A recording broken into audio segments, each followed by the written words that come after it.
con resultados, la verdad es que muy bonitos. Incluso ha habido veces que el adolescente o el adulto joven se ha negado a venir y hemos hecho cambios en la familia bastante interesantes y las familias han sido como muy elásticas y han acabado generando muchos cambios en el adolescente porque al final todo se nota.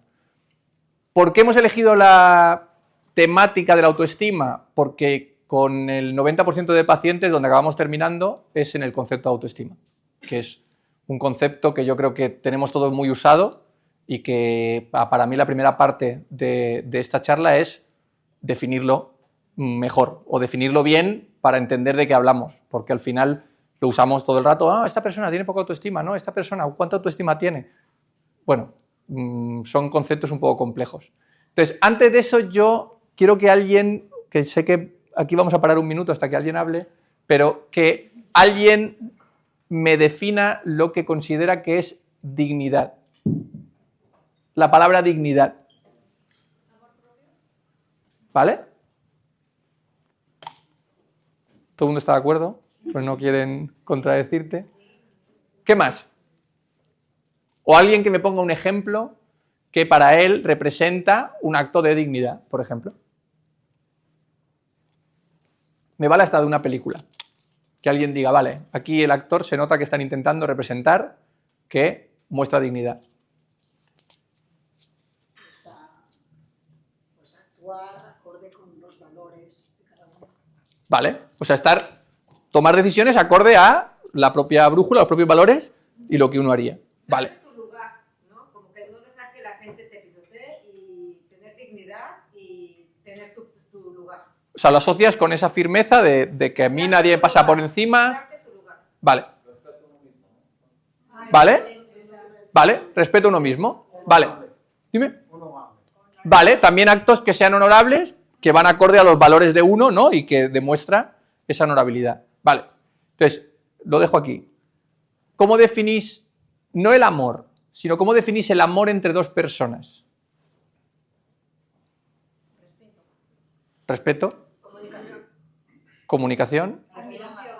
Admiración. Campanitas. ¿Vale? Querer lo mejor para el otro.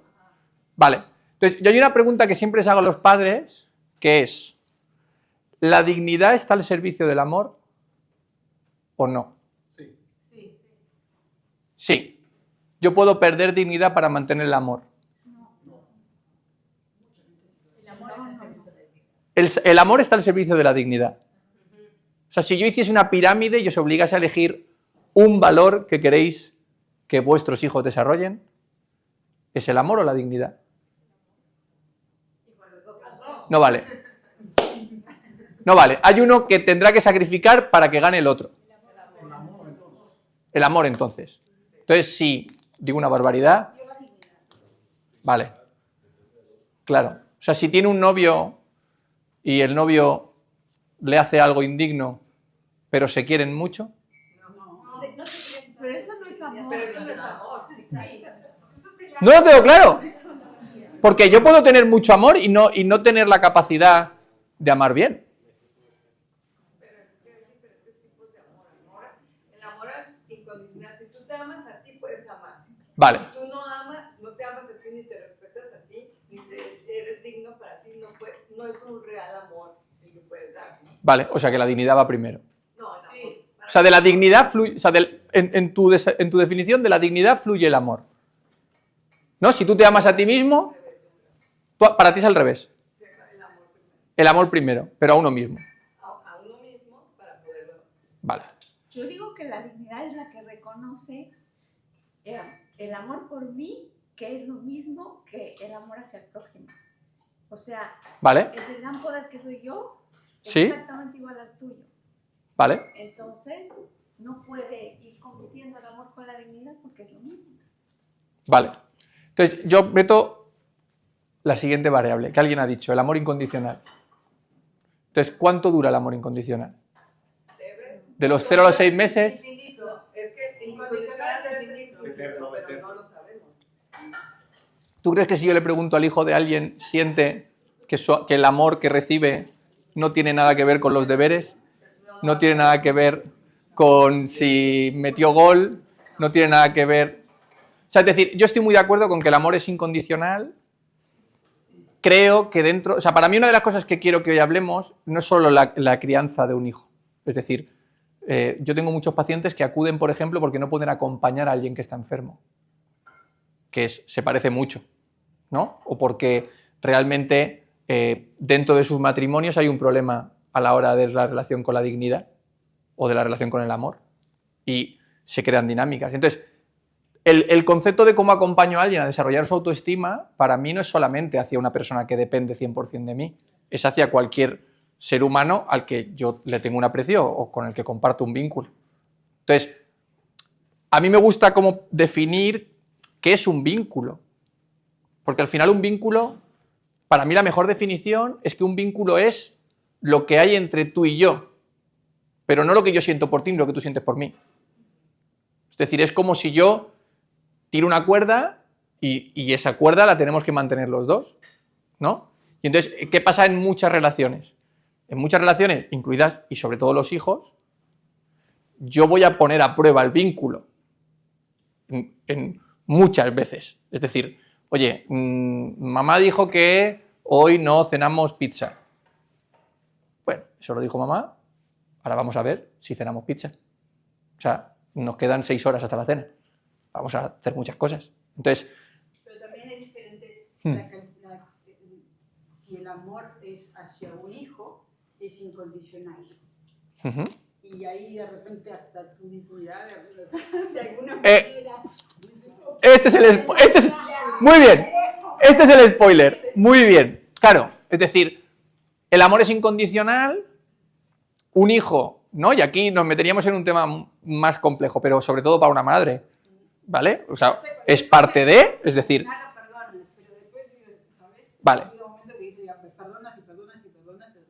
Pero ¿dónde estoy? Claro, es decir, o sea, ¿qué es lo que aprenden los hijos al final? Lo que aprenden los hijos es que el vínculo me sirve para conseguir cosas. Pero yo siempre digo una cosa, que es que lo aprenden porque lo han vivido. Mamá se pondrá muy contenta si te acabas la verdura. Es lo mismo. O sea, yo acabo de utilizar el vínculo para conseguir que te comas la verdura. Es decir, ojo, no es que de repente tú llegues a la adolescencia o tú seas pequeño y seas el primero que ha descubierto que el vínculo nos hace hacer cosas, sino que ya, como para mamá y para papá, el niño forma parte de ese sistema, hay una forma de educar muy fácil o hacer un poco de trampas utilizando el vínculo, ¿no? Mamá se pondrá triste, papá es que se enfada cuando pasa esto, es decir, y el niño va aprendiendo, ¿no? Yo el ejemplo más cercano, yo siempre lo digo, yo no tengo hijos y de la teoría a la práctica, ¿bien? ¿Hay alguna servilleta? ¿Te has manchado? No. Ah, vale. Entonces, de la teoría a la práctica luego hay un mundo, ¿no? Pero yo cuando estoy con mi sobrina, que es como la persona con la que más vínculo tengo, me cuesta mucho mantener este sistema de creencias sin sacrificarlo para que ella esté más contenta, ¿no? O sacrificarlo para que todo fluya mejor, pues dejarle ganar, ¿no? O por ejemplo mi sobrina, es que a mí yo decir que mi sobrina me encanta porque mi sobrina es muy elocuente. Entonces de repente el otro día estábamos dibujando y decidimos dibujarnos, o sea, ella me dibujaba a mí, yo le dibujaba a ella. Entonces termina y coge los 2 papeles y dice, le voy a preguntar al abuelo cuál le gusta más, pero va a decir que el mío porque soy la pequeña y me quiere más. Entonces, pero ya se iba como diciendo, ya esta pregunta no tiene gracia, porque ya... Y entonces llegaba y decía, ¿cuál te gusta más? Y ponía cara ya ella de, si es que vais a decirme lo que quiero oír porque me queréis. Entonces, o sea, al final el vínculo, que es esa construcción entre 2 personas, muchas veces la utilizamos, ¿no? Entonces, ¿cómo afecta eso, cómo creéis que afecta eso al desarrollo de la autoestima de una persona? Es decir, ¿cómo afecta eso a que luego un niño llegue a un colegio o llegue a una escuela y entienda lo que va a suceder? Porque al final lo que el niño hace es anticipar situaciones y entonces es cuando los niños empiezan a decir, esto es justo, esto no es justo, esto sí, esto no debería pasar. Es decir, ¿cómo afecta lo que pasa en casa con lo que luego van a esperar de la vida? Porque al final, si mi casa se mueve con unas normas que están puestas desde el mundo emocional, todo me va a parecer injusto. Porque claro, mi profesora no puede querer A 30 dirá que sí, ¿no? Y dirá que, oye, es que a todos, es que a todos igual. Al tuyo que se mueve mucho, igual, lo quiero muchísimo, igual. No, es decir, ¿cómo va a afectar? Entonces, el niño ya va a llegar de una edad muy pequeña sintiendo que todo es injusto. Porque no me tratan como se supone que me han dicho que me van a tratar. ¿No? Había una frase de mi sobrina que me encantaba. Cuando tenía 4 años decía, hacemos una carrera, pero me tenéis que dejar ganar, ¿eh? Que soy la pequeña.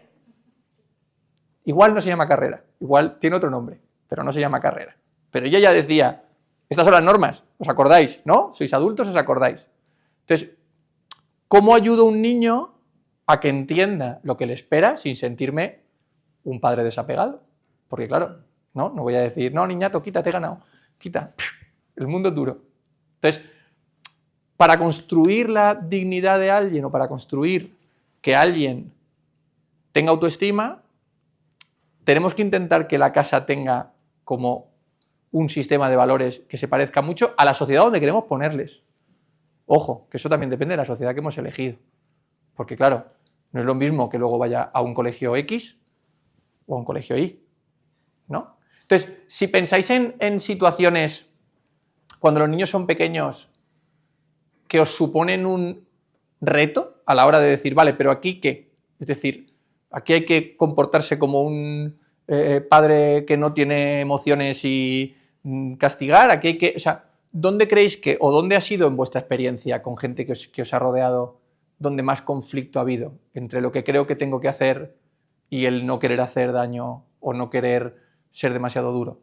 O sea, ¿tenéis situaciones? Puede ser con un amigo, por ejemplo. Es decir, una amiga, esto seguro que os ha pasado, una amiga que está saliendo con un novio que sabéis que va a terminar mal y todas las amigas se plantean quién se lo dice o quién no se lo dice. ¿No? Porque, bueno, no quiero meterme en su intimidad o no quiero... O sea, ¿cómo se solucionan o cómo solucionáis esos dilemas? ¿Lo habéis pensado alguna vez? ¿Quién considera que es... Bueno, tú dices, tú resuelves diciendo, ¿no? Lo que piensas, según decían. Pero yo me quedé pensando de repente en lo que tú decías antes, pensando más en el hijo, la hija con los padres, que los padres asumen un rol. Sí. O sea, a veces lo que pasa con los padres es que uno asume el rol del good cop y el otro es el bad cop. Entonces así se nivela la cosa, ya saben que uno es el disciplinario y el otro es el buena gente, ¿no? Entonces el niño más o menos que tienen las dos diferentes tipos de aproximaciones de los padres y saca quizás lo del medio, el balance de los dos. Sí. La mamá es la que lo va a castigar, generalmente, que está todo el día con ellos. Y papá llega para darle regalito porque nomás no le un ratito. O sea, depende de la cultura. Hay una teoría que dice que entonces el niño lo que aprende es aprende del papá cómo desactivar a mamá y de la mamá cómo desactivar a papá. Cuando yo estaba en el centro, yo veía niños que se querían... Yo trabajaba en un centro de adolescentes que tenían que dormir allí y pasaban allí un año por mal comportamiento, ¿vale? Y entonces tú veías a niños que estaban esperando a que viniese... Si los padres, por ejemplo, estaban separados, por la mañana venía la madre y por la tarde venía el padre. Y entonces él por la mañana estaba haciéndose así en la mano. ¿Qué haces? Decía, no, ahora viene mi madre. ¿Pero qué haces? Y te le voy a decir que me habéis agarrado, que me hacéis daño, que esto... O sea, que me maltratáis y ya verás cómo me saca. Entonces yo avisaba a la madre, oye, mira, le maltratamos, que lo sepas, va a venir, vale. Y entonces, cuando llegaba la hora de comer, yo le decía, tío, las marcas están más flojas, viene tu padre. Y me decía, no, a mi padre le digo que es que le estáis robando y que el dinero que se gasta no vale. A mi padre que me maltratéis le parece bien, me dice que por eso paga. Entonces, o sea, ¿qué aprende el niño? El niño sabe lo que... O sea, pero lo aprende de mamá. Es decir... No, claro, no, me refiero que aprende de mamá lo de papá y de papá lo de mamá. ¿No? Es decir, o sea, es decir, cuando de repente ve que papá dice, sí, cariño, ahora lo hago, no te preocupes. ¿Vale? El niño dice, vale. O sea, claro, el niño no es un psicópata, no se lo apunta como diciendo, estrategia 1 para que mamá me deje la consola, ¿no? Pero sí que lo que dice la teoría es ese funcionamiento de roles, ¿no? Pensando que el niño va a encontrar el medio, es que es muy peligroso. Porque ¿y si mamá luego de repente se pasa 8 horas sola con el niño? Claro, ¿qué? ¿A gritar todos? Y ahí es donde entra la parte de la dignidad. Es decir, si todo nos, o sea, cuando un adulto pierde su solidez para ganar una pelea, no ha ganado la pelea. O sea, ¿por qué? Porque ha perdido su adultez para ganar la pelea. Entonces, ya no funciona así. Es decir, ya ha bajado a un nivel que no le corresponde y entonces, en ese nivel que no le corresponde, se ha metido en un follón, ¿no? Y entonces, el problema de los roles es que los roles funcionan cuando no hay, es decir, cuando ni hay tanta información, ni hay tantas personas implicadas, o sea, funcionan o funcionaban antes en un mundo muy pequeño. Pero en un mundo muy grande, los niños aprenden a hacer unos pulsos que no os los tengo que contar. Es decir, o sea, todos los que tenéis hijos o tenéis sobrinos o conocéis a gente con hijos, los pulsos son muy distintos al padre que a la madre, pero muy distintos. Y luego encima deteriora eso mucho la pareja. ¿Por qué? Porque el padre le dice a la madre, ¿por qué no has probado a hacer eso que hago yo? Ya no, es que yo no puedo probar a hacer eso que haces tú. Yo, por ejemplo, teníamos una compañera, yo con el cronómetro, yo siempre llevo este reloj porque me recuerda mucho a cuando trabajaba. Yo a los adolescentes les cronometraba y les decía, me debéis tiempo. Porque claro, estaban atrapados, entonces me debían tiempo. Y entonces un día llegó una chica, me había visto hacerlo, y entonces llegó allí, me debéis tiempo. Bueno, o sea, que yo fue una explosión. Claro, tú no puedes utilizar cosas que has visto hacer a otra figura. Pero no porque yo tenga más autoridad, es que yo tengo otro vínculo contigo. Y ese otro vínculo tiene otras normas. Entonces, ¿cómo yo puedo dentro de mis normas ser sólido? Esto es lo más importante. Y entonces, ¿qué trabajo yo con muchos papás? Ser sólido no es conseguir que tú recojas. O sea, eso es una pelea. Yo no puedo, o sea, el que sea. Es decir, si yo ahora me siento aquí, ¿vale? Y alguien se propone levantarme, solo hay formas malas de conseguir que me levante. No existe ninguna manera, si yo no quiero levantarme, de que alguien me haga levantar. Existen formas mejores malas, que es hacer algo un poco perverso, prometerme algo, Alfonso, te doy 100 euros si te levantas, ¿no? Un poco peores, que es decir, Alfonso, te pego si no te levantas. Y muy peores, que es levantarme. Es decir, venir y agredirme y levantarme. Pero en cualquiera de esos escenarios, o sea, el aprendizaje, ¿cuál sería? O sea, el aprendizaje puede ser que Manuel está más fuerte que yo. Bien, pues es un buen aprendizaje, no necesitaba tampoco que me levantase para verlo. Entonces, a partir de ahora, cuando venga Manuel, me levantaré. Y Manuel pensará que me he educado. Pero cuando Manuel no venga a la charla, me sentaré. ¿Por qué? Porque eso no es educar. Eso es, o sea, explicar una relación de poder muy concreta. Fin. Y por eso los niños, o sea, ¿con qué profesores los niños se calman? Con profesores que hablan poco, con profesores que gritan poco, con profesores que incluso algunos parecen muy estúpidos. Y, sin embargo, se calman. Porque ¿qué detecta el niño del profesor? Tranquilidad. Tranquilidad, la calma. Pero la calma, ojo, no la calma en el caos, sino la calma con lo que él hace. Fin. Es decir, la calma con su decisión. O sea, si yo estoy tranquilo con lo que he decidido y realmente confío en lo que he decidido, el niño, si os fijáis en casa, a mí me gusta mucho hacer un poco un experimento y os invito a que lo probéis en casa, ¿vale? O sea, hay cosas en casa que los niños no dudan que tienen que hacer, ¿vale? Porque la forma que tiene el adulto de decirlas no es negociable. Y entonces el niño no se lo plantea. Es decir, hay muchos niños, o sea, me lo invento. Es decir, tú coges a un niño y le dices, venga, vístete que nos vamos a la calle. Y hay muchos niños, no me quiero vestir, o me quiero ir en pijama, o me quiero no sé qué. Pero de repente hay otras cosas que se las dices como si fuesen también algo muy normal y sí la hace. Pero porque en esa para ti no es una norma. Esa para ti forma parte de una realidad como más... Estás mucho más seguro cuando lo dices, o estás mucho más tranquilo cuando lo dices, y el niño reacciona a ese vínculo.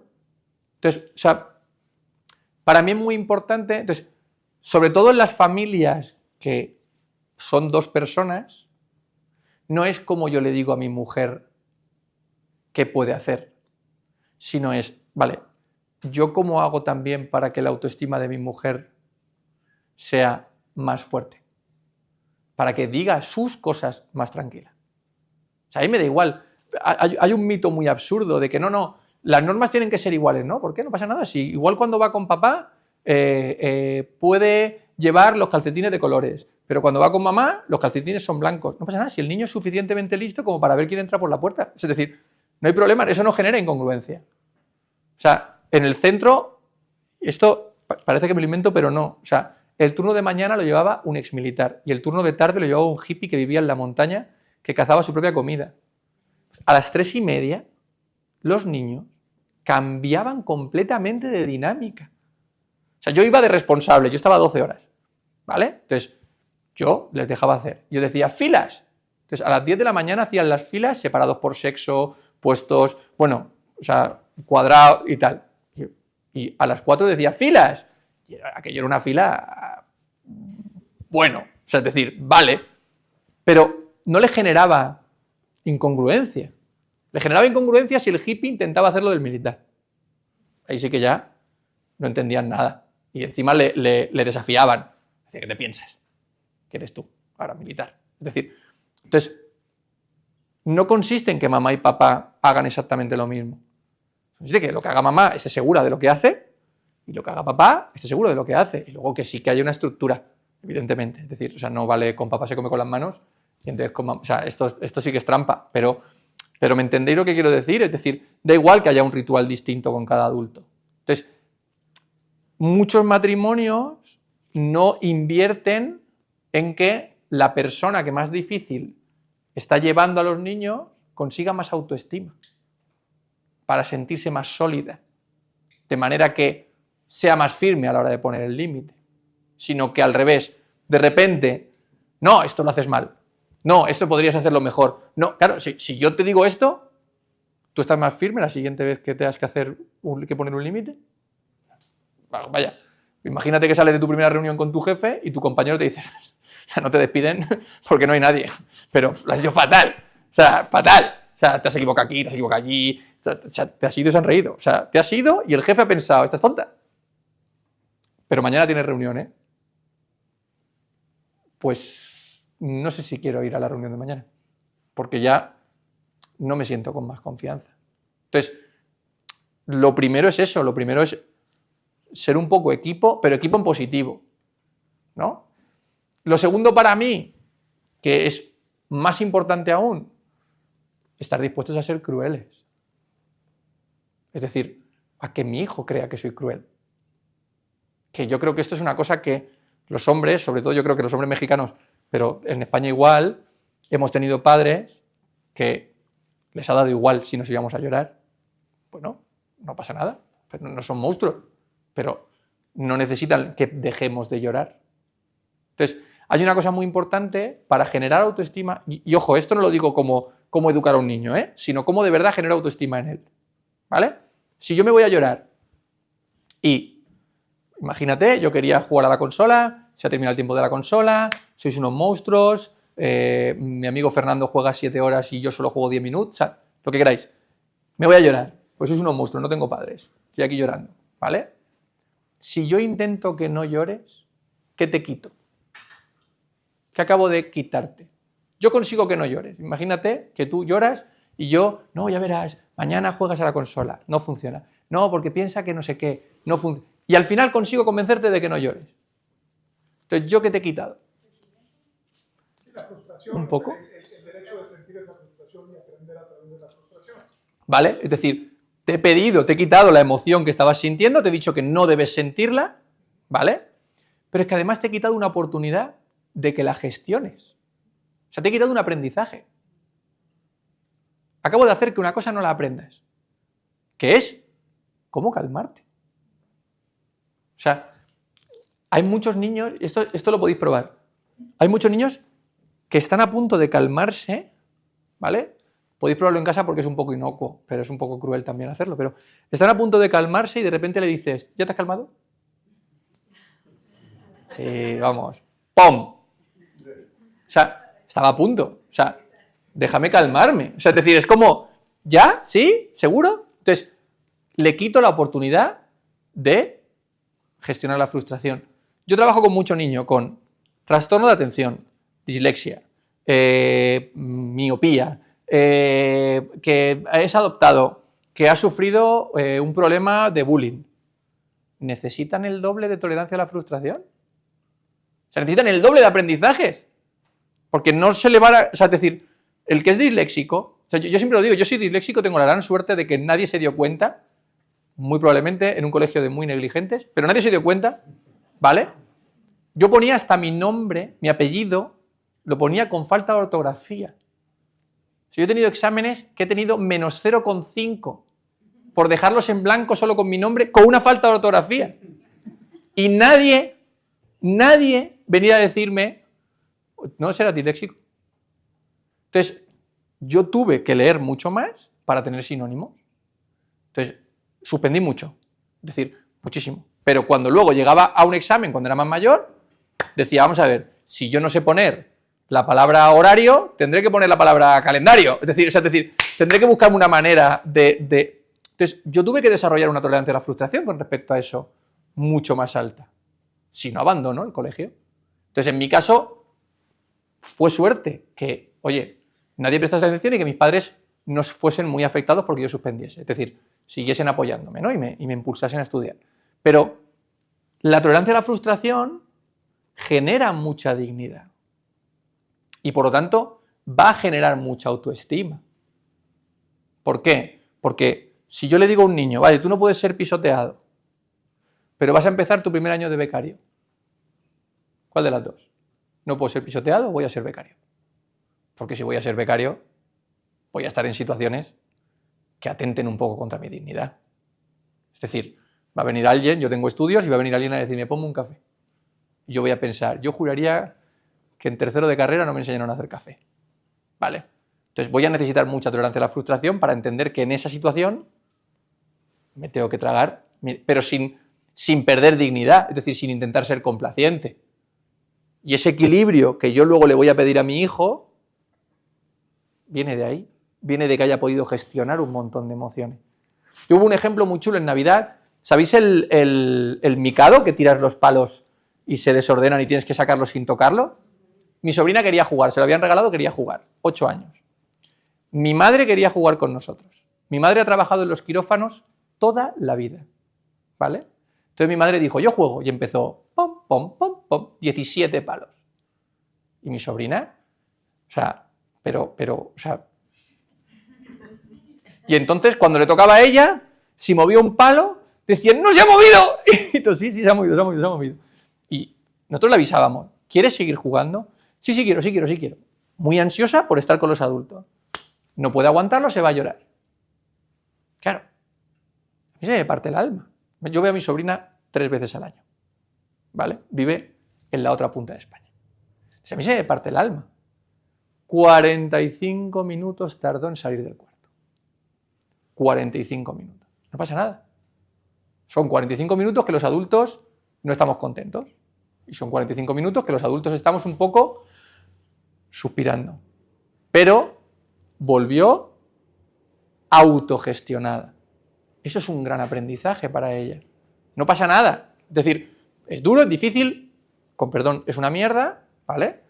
Pero hay oportunidades, es decir, todos tenéis oportunidades como el micado, como el... Es decir, todos tenéis oportunidades mucho más pequeñas para crear esa tolerancia a la frustración. Me lo llevo a que de repente mi marido se rompa una pierna, ¿eh? O tener que cuidar de alguien que tiene una depresión. Es decir, si yo quiero cuidar a alguien que tiene una depresión y me paso todo el día intentando que no esté deprimido, ¿qué acabo haciendo? Agredirle. Es muy fuerte. O sea, os impactaría mucho la cantidad de gente que acaba agrediendo a sus parejas verbalmente porque están deprimidas, o porque tienen una adicción, o porque tienen una ansiedad, o porque... y acaban de verdad. O sea, porque es muy difícil acompañar a alguien que está sufriendo. Muy difícil. O sea, ya si somos adultos ya es aún más difícil porque entramos en cosas mucho más racionales. Pero a los niños... Entonces, ese equilibrio genera mucha dignidad. Yo ahora me meto en un super jardín, ¿vale? Pero, ¿sabéis una de las cosas que más ayuda a construir la autoestima de una persona? Poner límites. Aprender a poner límites. Una pregunta rápida. Sí. Antes de que cambies de tema. Dime. Entonces, no hay que dejarlos que nada más lidien con esa frustración sin explicarles que no tienen por qué ahogarse en un vaso de agua. Claro, yo ya me he ahogado. Es decir, pero por ejemplo, el niño, mañana, lo hablamos mañana. ya, Claro, mañana, cuando vuelves a estar gestionado, ¿vale? Okay. Hablamos. ¿Qué pasó? Y además es muy curioso porque si tú coges a un niño que ya tiene 6 años o que tiene 5, no te hablo de niños adolescentes, ya los adolescentes más aún, pero tú le dices, ¿qué pasó? Y te lo explica diciéndote, me ahogué en un vaso de agua. Es decir, él mismo ya sabe que lo que pasó no era tan importante, pero se ahogó. Es decir, o sea, no es aposta, no estoy decidiendo que me impacte, no estoy decidiendo que me agobie, ¿no? Es decir, si tú coges a alguien, el otro día lo hablábamos, si coges a alguien que se sube a un avión y tiene miedo al avión, le da igual la física. Le puedes dar 7 clases de física. No, mira, el ala, sube por aquí el aire. ¿Qué me estás contando? Esto es imposible que vueles, un trozo de metal, vamos a morir todos. Es decir, o sea, no hay más. Entonces, cuanto más te intento explicar, más te estoy llamando tonto. ¿Me entiendes o no? Si ahora, yo no sé si tienes hijos, ¿vale? Entonces ahora tu hijo coge... ¿Pagas el colegio? ¿Pagas el colegio? Mi padre dice que eso es lo que vale. Entonces, si ahora tu hijo coge la bicicleta, si tu hijo coge la bicicleta, ¿vale? Y de repente a ti se te pone aquí un nudo en el estómago, porque sí, y llega otro padre y te dice, no te preocupes, tú te sientes que te están llamando tonto. Tú ya sabes que no te deberías preocupar. Tú ya sabes que debe caerse para aprender. Tú ya sabes un montón de cosas, pero hay una diferencia entre mi cuerpo y mi mente. Mi mente es, y en el niño igual. En el niño lo que acaba de sentir es físico. O sea, lo ha sentido y ha roto a llorar. Entonces, si yo te quito la dignidad de sentirlo, ya tienes 2 problemas. Ya tienes 2 cosas que gestionar. Que te has agobiado, o que te has asustado, o que has pasado vergüenza, o más la vergüenza de que para mi padre no soy digno. Entonces, ojo, practicamos en cosas pequeñas. ¿Por qué? Porque si, por ejemplo, tu hijo es asustado, ¿vale? ¿Qué es lo que le sirve? Le sirve tu cercanía. No que tú le gestiones a él. Le sirve tu cercanía si tú estás calmado. O sea, biológicamente, el niño está dentro de un ser humano y está sincronizado con un ser humano, ¿vale? Y entonces, o sea, eso se queda para siempre. Cualquiera de nosotros, ¿vale? Si de repente ahora de repente esto se incendia, lo que hacemos es buscar si hay alguien calmado. Nos calma mucho que haya alguien calmado. ¿Por qué? Porque nos sincronizamos. No hay una cosa lógica. Interpretamos que él está como manteniendo el ritmo de la situación. O sea, yo me voy a tu ritmo, ¿no? Entonces, si yo puedo estar al lado de mi hijo en silencio a 55 pulsaciones o a 60 pulsaciones, mi hijo hay un momento que se sincroniza conmigo y lo va entendiendo. Si yo me enfado, si yo me agobio, si yo quiero que pares, también te sincronizas conmigo. ¿Y qué pasa si tú eres el que creaste esa reacción? Entonces tengo que intentar calmarme. Por eso, pero si vamos a pensar que tú regañas al niño y el niño se ahoga en un vaso de agua por un Sí. regaño. ¿Los tienes que dejar o explicarle la situación para que no se agobie tanto? Esto es muy difícil, porque yo regaño quitando dignidad. Claro. O sea, es decir, ¿mi hijo cuando se equivoca es tonto o es un tío listo que se ha equivocado?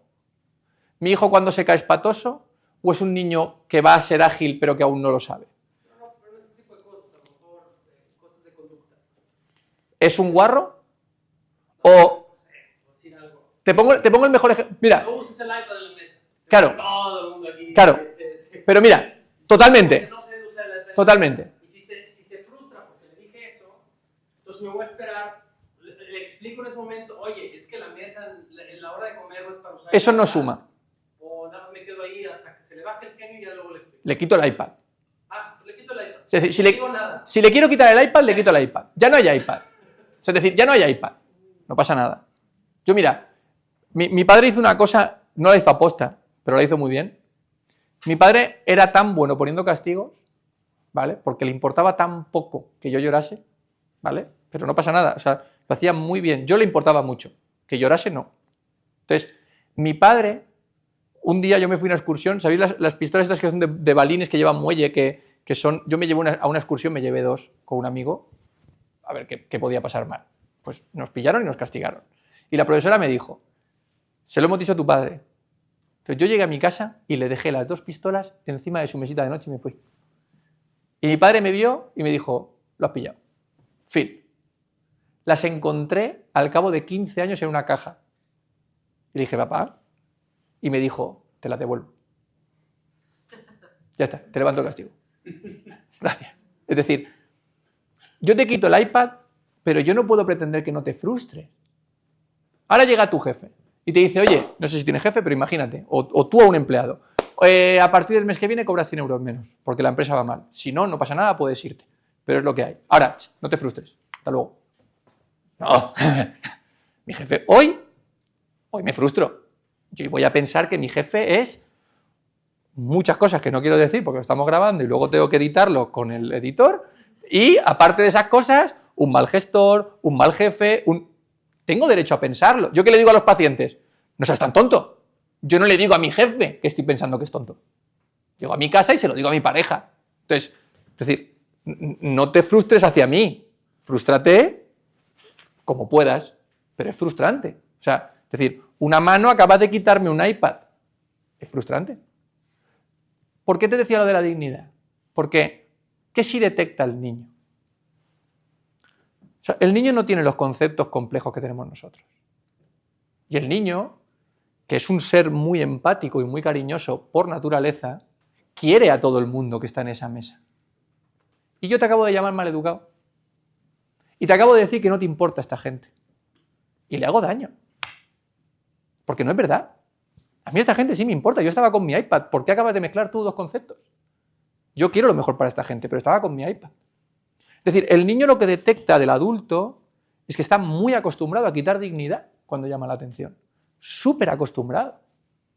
Yo, un recuerdo muy bonito que pasó en mi casa, mi sobrina estaba aprendiendo a ir al baño.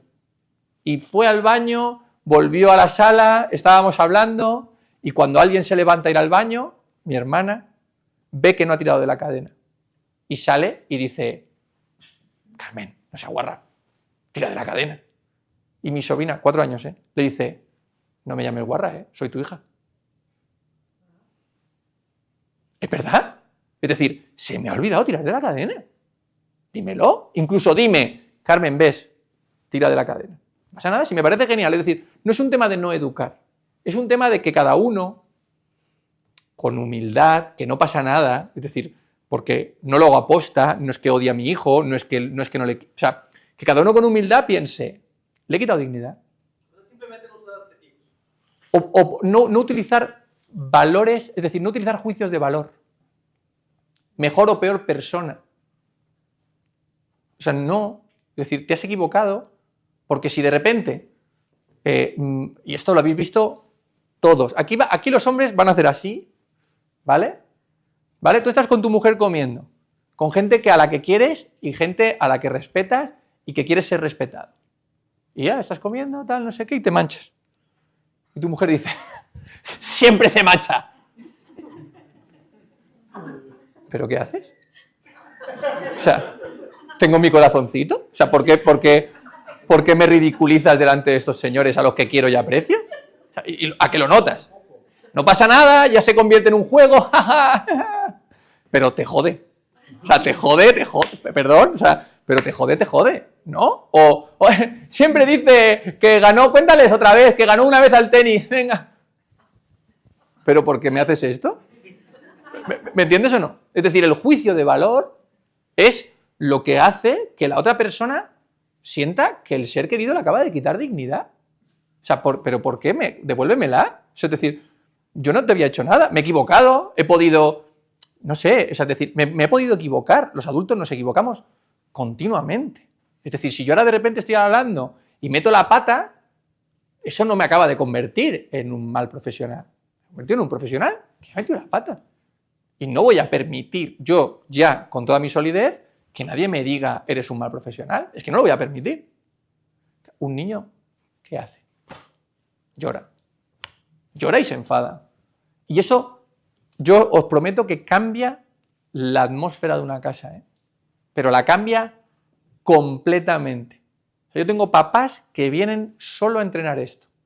Y de repente sus hijos empiezan a hacerles caso.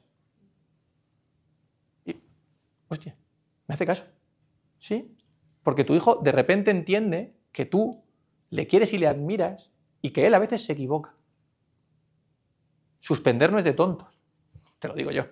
Entonces aquí, es decir, tú le dices a mi profesor de sexto del nombre con el nombre con la falta de ortografía, que yo me voy a ir a 13.000 kilómetros y van a venir aquí gente, porque Carla les ha pedido que venga, pero a escuchar lo que tengo que decir, dice que yo me he pegado un golpe. Porque para ese profesor yo soy tonto. No, señor, no. Hay gente inteligente que no sabe escribir y no tiene nada que ver.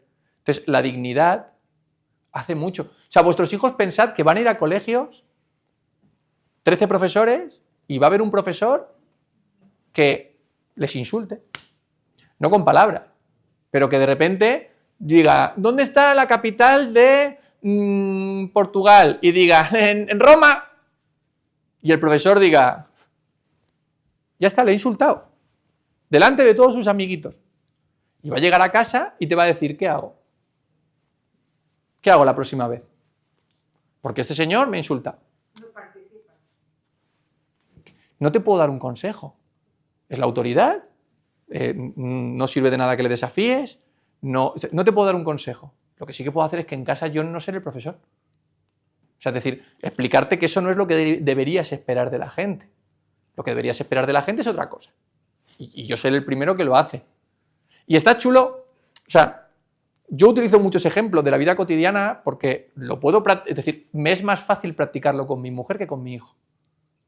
Me es más fácil. Al final del día es un manejo de la frustración que uno tiene como padre. Efectivamente. Cuando el hijo no responde a lo que tú estás esperando. Efectivamente.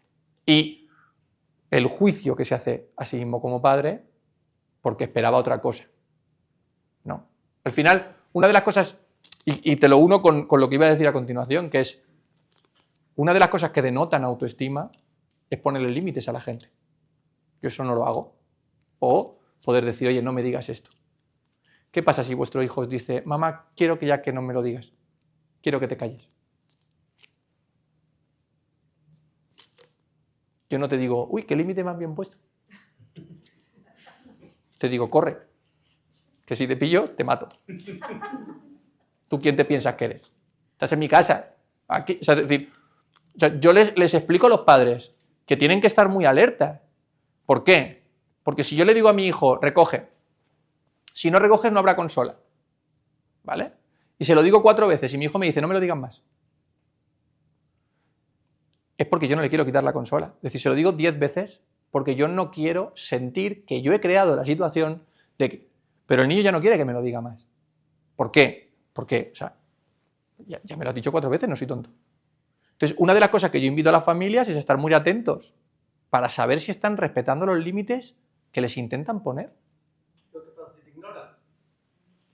¿Qué pasa si me ignoran? ¿Qué pasa si te ignoran? Es que es ¿Y en una segunda o una tercera advertencia o de plano a la primera y... Si mi hijo es sordo, sí. Si mi hijo es tonto, sí. Si mi hijo no es sordo ni tonto, hago lo que he dicho que iba a hacer. Claro, es decir... Ahora, otra cosa es que yo... Pero es importante que estén en el mismo canal, la mamá y el papá, porque si no, entonces Ojo. Mira, nosotros teníamos una norma en el centro, ¿vale? Y era una norma para que el equipo funcionase bien. Si la situación la he empezado yo, me apoyes. Fin, la llevo yo. Si la situación la has empezado tú, te apoyo. Ojo, voy a decir una barbaridad, pero para que me entendáis. Si yo no puedo apoyarte, porque creo que tu manejo de la paternidad se aleja tanto de mi concepto de la maternidad, nos sentamos y hablamos. O sea, eso se habla en la cocina o en el salón solitos. Porque tenemos un problema. Tenemos dos conceptos muy distintos. De la paternidad y la maternidad y un niño. O dos o tres. Entonces, no es tanto que decidamos ir a una. Yo puedo tener un estilo más duro que el tuyo. Es súper legítimo. Es que no pasa nada. Yo estaba aquí primero. He llegado yo. He sido yo el que te ha pillado con la consola. Tú vienes y estás soportando y apoyándome. Y te toca aquí. No te toca a ti liderar para que se cumpla tu concepto de maternidad. Te toca apoyarme. ¿Por qué? Porque la conyugalidad tampoco se puede sacrificar para la paternidad. No puede funcionar así. Es decir, somos un equipo. Entonces, en un equipo, si el defensa ya ha subido y ya está allí, yo no puedo coger y decir, bueno, yo también subo, porque soy el delantero. No, vamos a ver. O sea, ya, vale, no estaré de acuerdo con que el defensa suba, luego lo hablaremos, pero vamos a hacer un poco equipo, ¿no? Es decir, pues igual bajo yo, pero es decir, no todo consiste, cada situación no es definitiva.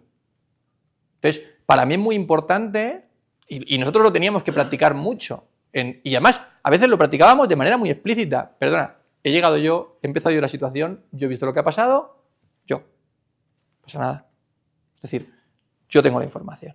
¿Por qué va a hacer el niño si no? Mamá, llega papá, pero te va a mentir. Es mentira. Llevaba solo 5 minutos. O sea, no es mentira. Está papá, llega papá, fin. O sea, es decir, es importante estar alineados, pero no estar sincronizados. Es decir, es imposible. Al final cada uno viene de su familia, cada uno viene de su mundo, pero es muy importante para mí eso, entender cuando el niño, o sea, si yo te pongo una consecuencia, o sea, si no me das la consola, mañana no jugarás a la consola. Tienes 5 minutos para dármela. Tú tienes 5 minutos. Es decir, cuando mi jefe me dice, yo por suerte ahora no tengo, pero cuando mi jefe me dice, tienes 10 minutos para mandarme un informe, no se queda esperando, o sea, se va a su despacho. Y soy yo el que sabe cómo funciona el tiempo, soy yo el que sabe cómo, y soy yo el que tiene que ir a darte el informe. Mi jefe no me persigue. Entonces, o sea, es muy importante ir cambiando ese concepto, sobre todo conforme van desarrollándose. Es decir, ojo, siempre con cosas que vayan pudiendo digerir. Tampoco vamos a darles cosas que no pueden digerir. Pero luego resulta que todos los papás están celosos del entrenador de fútbol. ¿Por qué? No, es que el entrenador de fútbol le hace caso. Sí, es que el entrenador de fútbol, o sea, les tiene mucho aprecio, pero si no vienes, no juegas. Fin. Y no te lo explico cada partido, no te lo explico todos los días. Y si tú le dices a tu hijo, ¿por qué no juegas? Y dices, no vine. ¿Te lo explica él? Sí, pero en este caso hay 2 entrenadores. Sí. Y que pueden tener dos Sí. técnicas totalmente distintas. O sea, el ejemplo que dijiste hace ratito del hippie y el militar. Claro. O sea, los niños van a adaptarse al horario de autoridad en el que se está dando en ese momento, ¿no? Sí. Entonces, Si tú, te hago una pregunta que de verdad quiero que me la contestes, ¿vale? Siendo sincero. Siendo sincero, ojo, yo sé lo que me vas a contestar, pero no. Pero quiero que la pienses, es decir, no quiero que me la contestes en automático. Quiero que de verdad la pienses. Si tú mañana fueses a no estar más, ¿te quedarías tranquilo con que tus hijos se queden con tu mujer? Apóyala. Fin. ella es la que no estaría nada. Sí, estaría tranquila. Te dejaría una lista. Te dejaría una lista de cosas. Revive. Te dejaría una lista de cosas que sabría que no vas a hacer caso. Es decir, o sea, si yo estoy con alguien en una unidad familiar, en realidad confío en su criterio. Entonces, volvemos a lo que hablábamos de la propia frustración y del propio ego.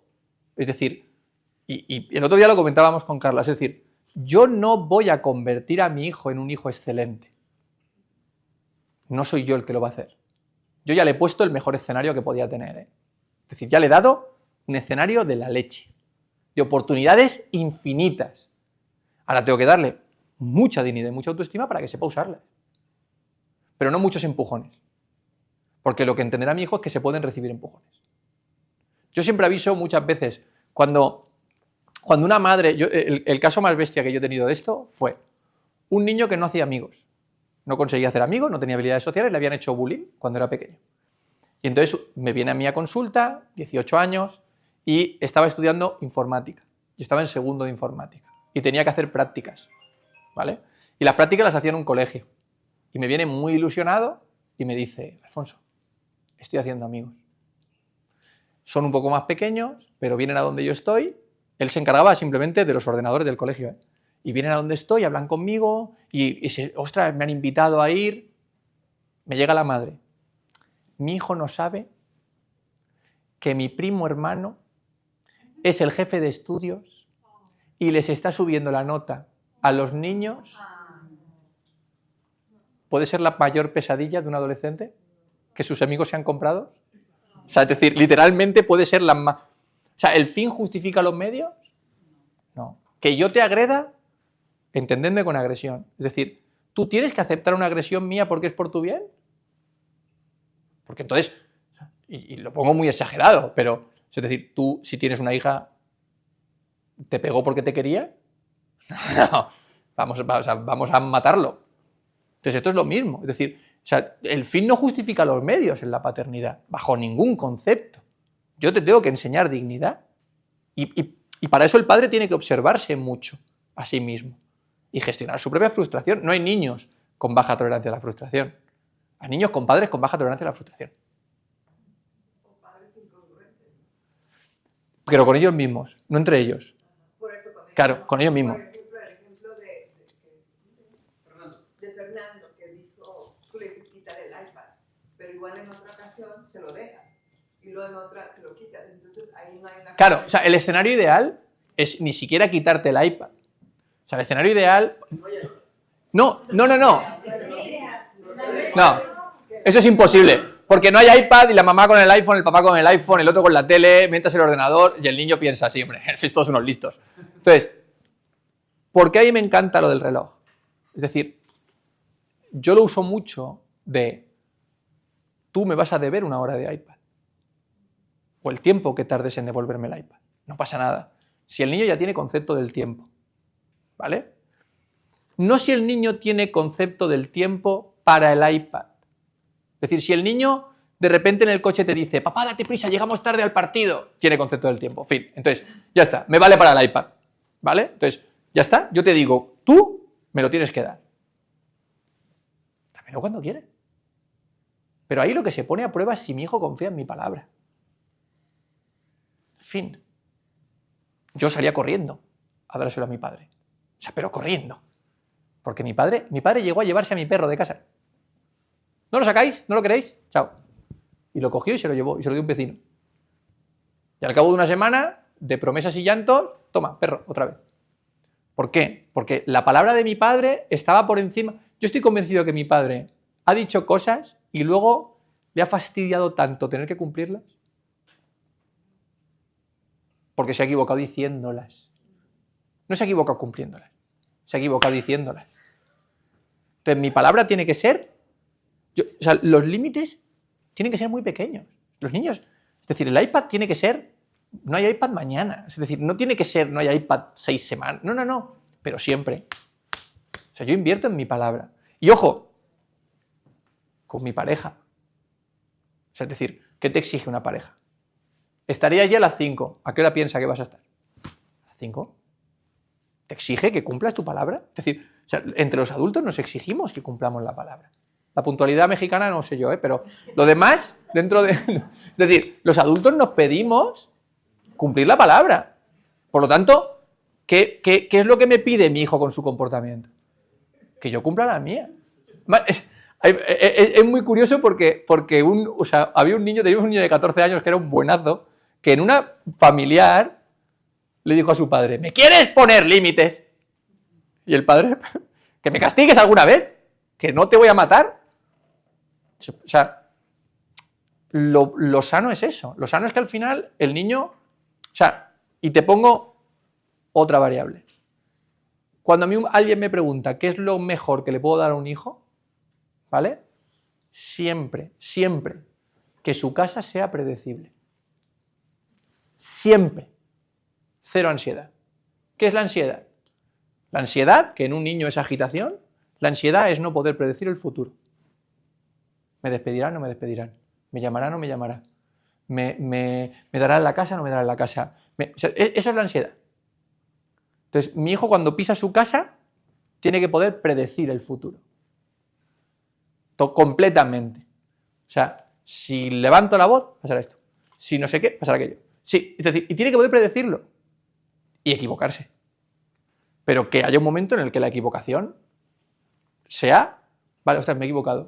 Toma, vale, ostras. O sea, pero que sea, lo más parecido o lo más separado del mundo emocional, lo más parecido a cómo funciona el tráfico. ¡Pum! Una foto, ibas a 130. Estas son las normas. Fin.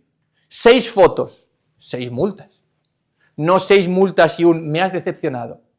Gobierno de América. ¿No? O sea, es decir, confiaba en ti. Pensé que a estas alturas lo habrías aprendido. No, o sea. Esto es muy para los hombres. Pero si tú vas conduciendo, te para un policía, ¿vale? Y el policía te dice, ¿sabe usted a qué velocidad iba? Sí. Vale. Son $200 de multa. $1.000 de multa. Vale. Ya está. Te puedes quejar, te enrabias. Vale. Imagínate que el policía te dice, caballero, hay muchos coches. Cuando un coche va por aquí y otro coche va por aquí yo termino en la cárcel. O sea, yo me siento súper insultado. ¿Por qué de repente este policía me está tratando como si yo fuese tonto? ¿Múltame? Entonces, si yo cojo a un niño que le he explicado la norma, que ya tiene cierta conciencia de su autoestima y de su dignidad, y me pongo a explicar una cosa como si fuese un bebé, muchos niños ¿qué hacen? Sí, papá. Sí, papá. Pero por dentro están pensando, ¿esto? ¿Por qué? Castígame. Fin, ya lo aprendí. Si ya sabe la respuesta. Entonces, es muy importante que haya un sistema de funcionamiento que no sea emocional. ¿Cuándo hay ansiedad? Cuando yo entro en mi casa y dependiendo de lo cansado que está mi padre, tengo más iPad o menos iPad. ¿Yo cómo calculo lo cansado que está mi padre? No lo puedo calcular. Porque encima, si mi padre llega sonriendo, pero está cansado, me ha engañado. O si está cansado del golf, no es lo mismo que estar cansado de la oficina. Joder, qué difícil. O sea, o si ellos se han peleado 10 minutos antes de que yo llegase, igual de repente, o sea, como pida el iPad, me llueven guantazos por todas partes. O sea, ¿qué culpa tengo yo? Entonces, o sea, que la casa sea predecible es fundamental. Por eso funcionan muy bien los equipos de fútbol, los equipos de soccer o de lo que sea. Porque son entornos súper predecibles, súper normativos, y luego hay una parte emocional separada del funcionamiento. Ojo, entendedme, ¿eh? O sea, esto es imposible, pero quiero que entendáis los conceptos de por qué luego los niños generan esas dinámicas en casa. Entonces, yo quiero darle a un niño esa sensación de autoestima. Yo tengo que, primero, tener autoestima como padre. Muy difícil. Consejo, decirle a vuestras parejas qué cosas hacen bien, qué cosas admiráis, qué suerte tienen vuestros hijos de tener esos padres o vuestras madres, y también observar si saben digerirlo. Te uso una última vez. Si tú le dices a tu mujer, algo muy positivo, ¿te lo acepta? No. ¿Cree que estoy planeando algo? Por ejemplo. Y está en lo correcto. Puede ser. Pero, es decir, o a los hombres. Es decir, muchas veces, no, aquí, oye, estuviste súper bien. Y el hombre, desde su autocrítica, igual no lo rechaza como la mujer, desde una parte de no puedo digerirlo, pero sí que desde la autocrítica piensa que sería perfeccionable. Eso son muestras de un poco de falta de autoestima. Entonces, o sea, empezamos en los adultos, y los adultos tienen que mostrar esa parte sólida. Coge, Carla, coge si no esta, si aquí hay una silla. Claro. ¿Sí? Entonces, sea, el objetivo para mí es cómo construyo una casa que es un buen entorno para que tú construyas tu autoestima. No, es decir, yo no puedo darte, o sea, de hecho la palabra autoestima se define sola. O sea, auto, ya está, fin, ya está. No tengo nada que hacer aquí. Entonces, ¿cómo creo eso? Es decir, ¿cómo yo me observo y te digo, vale, pues si me pones un límite dentro de lo razonable, ¿no? Papá, quiero que aparques 100 metros más allí porque quiero venir solo, porque quiero. Eso es un límite. Eso es una cosa que yo quiero que pase. Entonces, si yo te digo, ostras, sí, vale, no me cuesta nada. Te enseño lo que debería pasar cuando pones un límite. Es decir, te doy un aprendizaje de lo que debes de esperar de la gente, ¿vale? Otra cosa es que eso no sea un límite, sino que sea una petición, y yo crea que es una petición caprichosa. Pues no, es decir, pues igual te digo que no. Pero los límites son cuando yo le pido, no sé si alguna vez o alguno de vuestros hijos es adolescente, ¿vale? O tiene 12 años o tiene más. Papá, sal de mi cuarto. Eso es un límite. O sea, sal de mi cuarto. Si yo entro en tu cuarto, tú ya no sientes que me agredes, sientes que te defiendes, ¿eh? Soy yo el que está en un entorno, o sea, en tu único entorno seguro. Entonces, si yo te digo, sal de mi cuarto, o porfa, hoy no. Imagínate que yo vengo del cole, tengo muchos deberes, la chica que me gusta no me habla, o el chico que me gusta no me habla, y tú de repente me dices, hoy tenemos que hablar de universidades. Hoy no quiero. Pues eso es un límite. O sea, es decir, otra cosa es que efectivamente yo te tenga que decir, vale, pero, o sea, si el domingo no hemos hablado de universidades, o sea, se hablará. Es decir, eso es otro límite.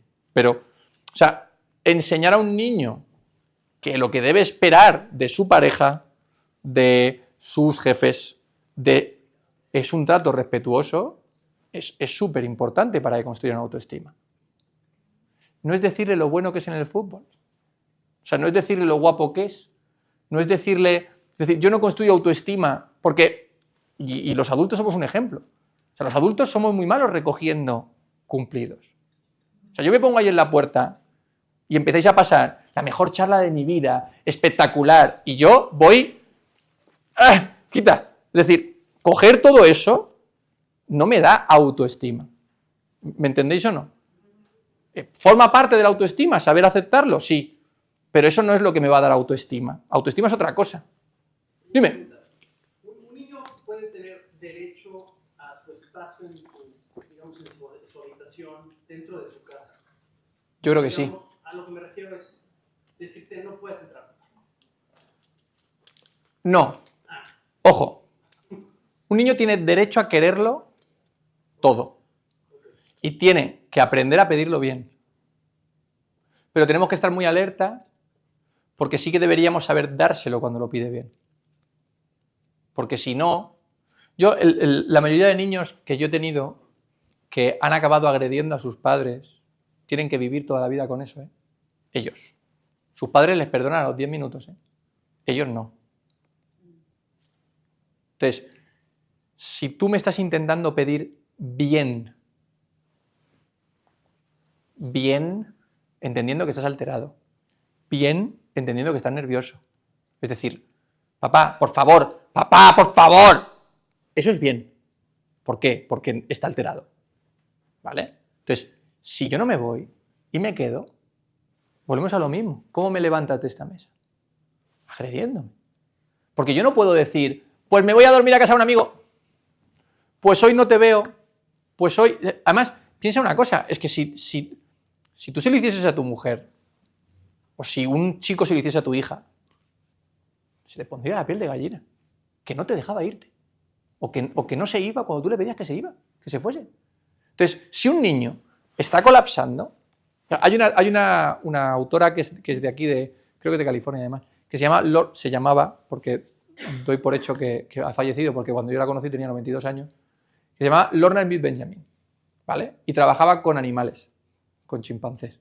Y entonces hizo un estudio de para qué servía la agresividad en la naturaleza. Y la agresividad, sobre todo, sirve para mantener la distancia con la persona, entre dentro de la misma especie. Es decir, para mantener mi territorio. Pero no mi territorio porque yo sea territorial y esto sea mío, sino donde tú no me generas agobio. ¿Vale? Es decir, si yo voy hablándote, empiezo a incomodar, y no es porque ella se quiera llevar la silla a casa. Empiezo a incomodar porque mi presencia va a ir. Es decir, es físico. Hay personas que se sienten mucho más cómodas. Si tú miras, hay un fenómeno, si tú post-COVID te metes en un ascensor que antes había 8, ahora sois 4 y ya no estás tan cómodo. Y eso no tiene nada que ver. Antes erais 8 allí y todo el mundo estaba cómodo. Entonces, el concepto del espacio, entonces, si mi hijo me lo está pidiendo, yo tengo que intentar dárselo. Enseñarle a pedírmelo bien, ¿vale? Y sobre todo, cuando no. Es decir, ahora me iré, pero si te tengo que decir una cosa, una vez. Si ya te la he dicho, no te la tengo que volver a decir. Vuelvo a lo mismo, porque no eres sordo ni tonto. Pero si aún no te la he dicho, te la digo una vez. Me escuchas y me voy. Pero sí tiene ese derecho. Y luego también tiene derecho a la intimidad. O sea, es un derecho fundamental que yo quiero que tenga y que desarrolle. Su propia intimidad. No, pero no me refería a... Claro, pero si es una discusión... Me refiero a, por ejemplo, no sé, que un adolescente diga, o sea, está casi, no puedes entrar aquí. Claro. Es mi cuarto y casi le ponga off limits y le ponga de seguro. O sea, que se encerrara en su cuarto. Claro, lo primero es que igual no debe tener seguro. ¿Vale? Entonces, lo segundo que te dirá el adolescente, el adolescente te dirá, jamás entres en mi cuarto sin avisarme de que vas a entrar. Y también tiene derecho a eso. Claro, porque hay muchas mamás y muchos papás. Es mi casa. Vamos a ver.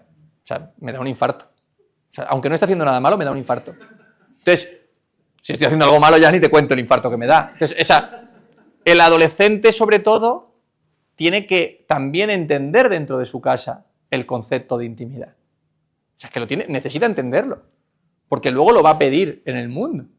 Es decir, ¿tú aceptarías que un jefe tuyo entre y te revise los cajones de tu despacho? Tendrías una conversación con él. O sea, le dirías, avísame, ¿son tus cajones o los míos?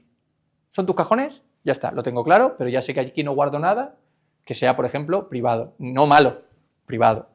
¿No? ¿O aceptarías que un jefe tuyo te mire el mail? Mira, una de las cosas, por ejemplo, de los límites son las redes sociales. ¿Puedes mirarme el móvil? O sea, si yo le doy un móvil a alguien y se lo tengo que mirar, mejor no se lo doy. Porque significa que le doy un coche a alguien que no tiene el carnet. No me fío de cómo conduces. Entonces, si te lo doy, te estoy también diciendo cómo funciona la intimidad. Es hasta delito que te mire los mensajes. Una vez tienes mensajes. Entonces, si yo te los miro, voy a permitir que o sea, es decir, ¿me va a parecer bien que los mire tu novio? ¿Me va a parecer que tu novia te diga, ven, revisión del celular? Fernanda, ¿quién es Fernanda? No, te voy a decir, no, tu móvil es tuyo. Entonces, o sea, son conceptos, o sea, el objetivo de un padre es preparar a un niño para el entorno en el que va a salir. Ese es el mayor objetivo.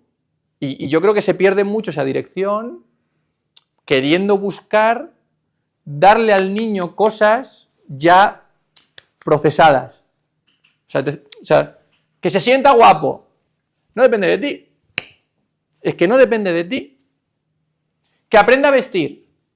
¿Cómo aprende una persona a aprender a vestir? Eligiendo su ropa, no vistiéndose bien.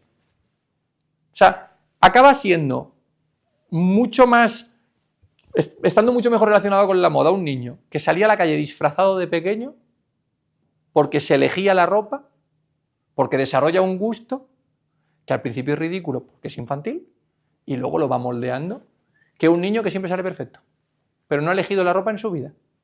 ¿Habéis visto? No sé, aquí como ya somos mayores, probablemente no pasa. Hay un meme, que es un vídeo de 5 matrimonios, de 5 maridos que llegan al aeropuerto vestidos iguales. ¿Lo has visto? Y luego llegan las 5 mujeres diciéndole, bueno, igual os podéis empezar a elegir la ropa. Porque, claro, las 5 mujeres les habían preparado el mismo outfit para ir juntos al aeropuerto. Entonces, esos hombres, ¿qué hacen cuando tienen que llegar luego? Y van preciosos, ¿eh? Van todos guapísimos. ¿Qué hacen si de repente les dicen, ay, vete a comprar un smoking? ¿Fotos? ¿Este smoking o este smoking? ¿Este smoking o este smoking? Dice mi mujer que el tercero. ¿Qué sentido tienen de la moda? Ninguno. Y van guapísimos todos los días. Pero no, es decir, yo no puedo darle a alguien algo y pretender que lo absorba.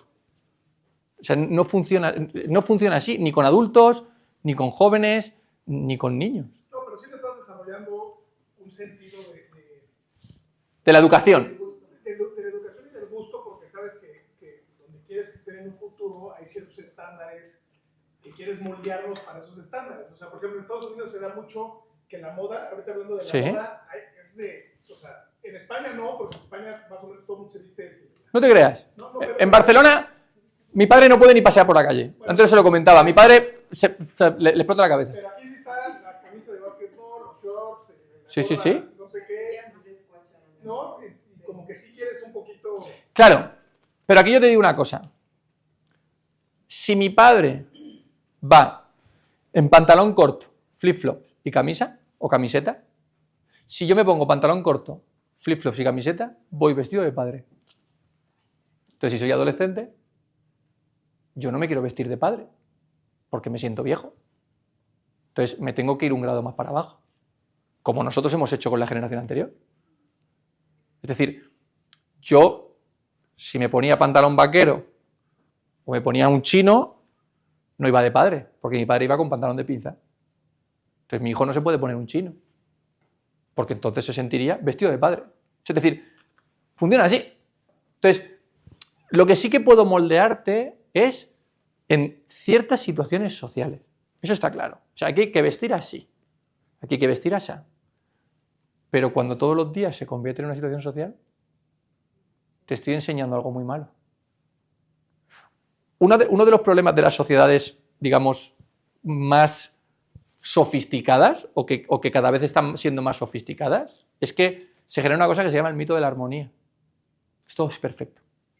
Todo es perfecto. O sea, llevado a Black Mirror, ¿sabes? Sería como los jardineros trabajan de noche para que no se vean ni jardineros. O sea, entonces, ¿qué pasa? Que tú no puedes transmitirle a un niño que no puede tener identidad. Es que no puede. Porque, o sea, sería muy malo que lo consiguieses. O sea, el problema no es que no puedas. No, el problema es que si lo consigues, ¿qué? Está muy fácil. Entonces, sí, porque el niño le toca ir, o sea, como le toca. Le toca ir. Mi madre decía una frase que a mí me encanta. Nosotros al lado teníamos una tienda muy grande, al lado de casa, ¿vale? Y entonces mi madre decía, si tú y yo entramos en esa tienda, nos damos una vuelta y cuando nos vemos en la caja llevamos la misma camisa, uno de los dos está loco. O yo he cogido una camisa de alguien de tu edad, o tú has cogido una camisa de alguien de la mía. Pero no tendría ningún sentido que a ti te guste la ropa de tu hijo adolescente. Porque o tú no has entendido la edad que tienes, o él no entiende la edad que tiene. Bueno, claro, pero sin el extremo, ¿no? O sea, Claro, otra cosa es que yo te diga. O sea, es decir, y esto es lo chulo, por eso digo que lo suyo es a enseñarle a elegir. Pero para enseñarte a elegir te tengo que dar un espectro muy grande. No te puedo decir estas dos. No, le estoy dejando elegir a Alfonso, el polo azul o el polo blanco. No. O sea, te estoy dejando elegir, es un espectro muy grande y sobre todo si hay ciertas cosas que tienen un significado que tú no entiendes. Por ejemplo, nosotros en España teníamos muchas, bueno, aquí en California hay un montón, ¿no? Mucha gente que quería ir con la bandana roja. No.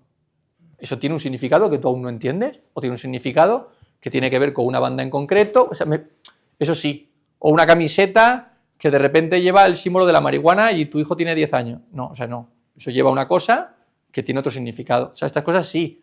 O sea, los límites, para que pienses en los límites son donde tú no puedes cruzar, pero no son directrices, no son un camino. Entonces, si yo pongo los límites aquí, ¿qué va a hacer el niño? El niño va a estar todo el rato sintiendo que su vida es un caos y te lo va a devolver. Entonces, me está diciendo una cosa muy concreta. Es decir, ¿no? Los límites de lo válido. Es decir, si miramos las estadísticas, no sé cuántos somos, cuántos niños puede haber, pero si somos 50 niños, es decir, si hay 50 hijos, uno o medio va a estar en el 1%. Pero va a ser el vuestro. No. Es decir, el límite es qué es lo aceptable, qué es lo válido, qué es lo bueno, qué es lo muy bueno y qué es lo excelente. ¿No? Yo me enfado mucho, aquí no sé cómo funciona, pero yo me enfadaba mucho cuando mi sobrina traía las notas, ¿vale? Porque en España se pone sobresaliente, ¿vale? Y se usa la palabra sobresaliente. Y yo un día con la profesora de mi sobrina estábamos tomando una cerveza, ¿vale? Y le dije, oye, ¿y los niños? ¿Cuántos niños tienen sobresaliente? Y me dice, casi todos. Digo, ah, qué guay, ¿sobre quién sobresalen? Lo pone abajo un asterisco, sobresalen sobre la población de un pueblo que hay en no sé dónde. O te explica que ninguno ha sobresalido. O sea, no pasa nada. ¿Por qué no podemos decir, ha hecho lo normal a su edad? Tu hijo no es excepcional. Aún. Si lo quiere ser, que se le ocurre O sea, esto es lo que quiero decir, que los límites deberían ser, y entro con lo de la dignidad, lo normal es equivocarse. Continuamente, continuamente. Entonces, si yo quiero acompañar a alguien a construir su autoestima, tengo que aprender a cuándo no hacer nada. O sea, es decir, tengo que aprender mucho mi autocontrol de no hacer y no ayudarte a gestionar y no explicarte la solución, o sea, porque así se genera autoestima. Es decir, y eso me vale para la persona de al lado. ¿Cuántos de allí, te incluyo, no pueden enseñarle un deporte a su pareja? Enseñarle un deporte a su pareja. ¿Un deporte? Sí. Game over. Segundo minuto, estamos enfadados. ¿Por qué? Porque yo no me estoy encargando de que tú te enamores del deporte y vuelvas. Quiero que rindas. Porque yo cuando rindo más disfruto del deporte. ¿Me entiendes? Tú has venido porque era mi hobby. Te daba igual el deporte. Entonces tú repetirías si la experiencia fuese maravillosa. Si nos riésemos, si te cayeses, ¿no? Pensando por ejemplo en el esquí. O sea, es decir, tú repetirías si nunca hubieses pasado de la pista de niños, pero hubiese sido el mejor día de nuestra vida. Entonces dirías, quiero volver. Y al final bajarías la grande. Pero no vas a venir más. Porque yo te he dicho, venga, va, que si consigues bajar así y pones así el pie, llegaremos a la siguiente pista y ya verás, porque entonces se empieza a disfrutar. Yo he venido aquí para estar con mi marido. ¿Me entiendes o no? Y eso pasa con los hijos. Mi trabajo es que mi hijo quiera seguir viniendo.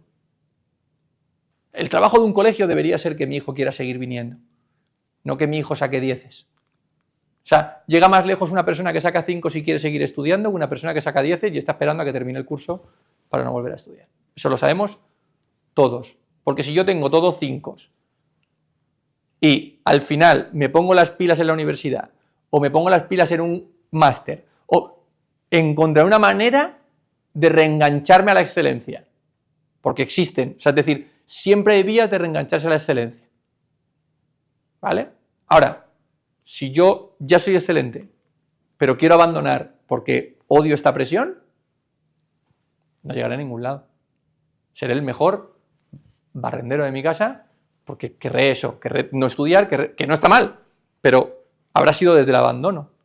Entonces, para mí de verdad es súper importante que los papás miren eso, miren el decir, o sea, ¿yo qué genero? O sea, yo soy el termostato de mi casa. No la actitud del niño, no, es que mi niño es un vago. No. Igual tiene otras actitudes o igual no quiere hacer deporte contigo, ¿no? Y no pasa nada y hay que revisárselo. ¿Qué cosas os gustaría? O sea, de todo lo que hemos hablado, no sé qué hora es, ya veis que mi madre me decía, si te pagasen por hablar. Entonces, ¿qué cosas os gustaría matizar, entender, o qué cosas pensáis que son contradicciones, o qué cosas son, o pensáis que no son aplicables? ¿no? O que son fantasías de los psicólogos. Que esto de esto hay mucho. Así que parece que vivimos en un mundo de arcoíris. Tengo que preguntar, porque es muy interesante la cuestión de la autoestima.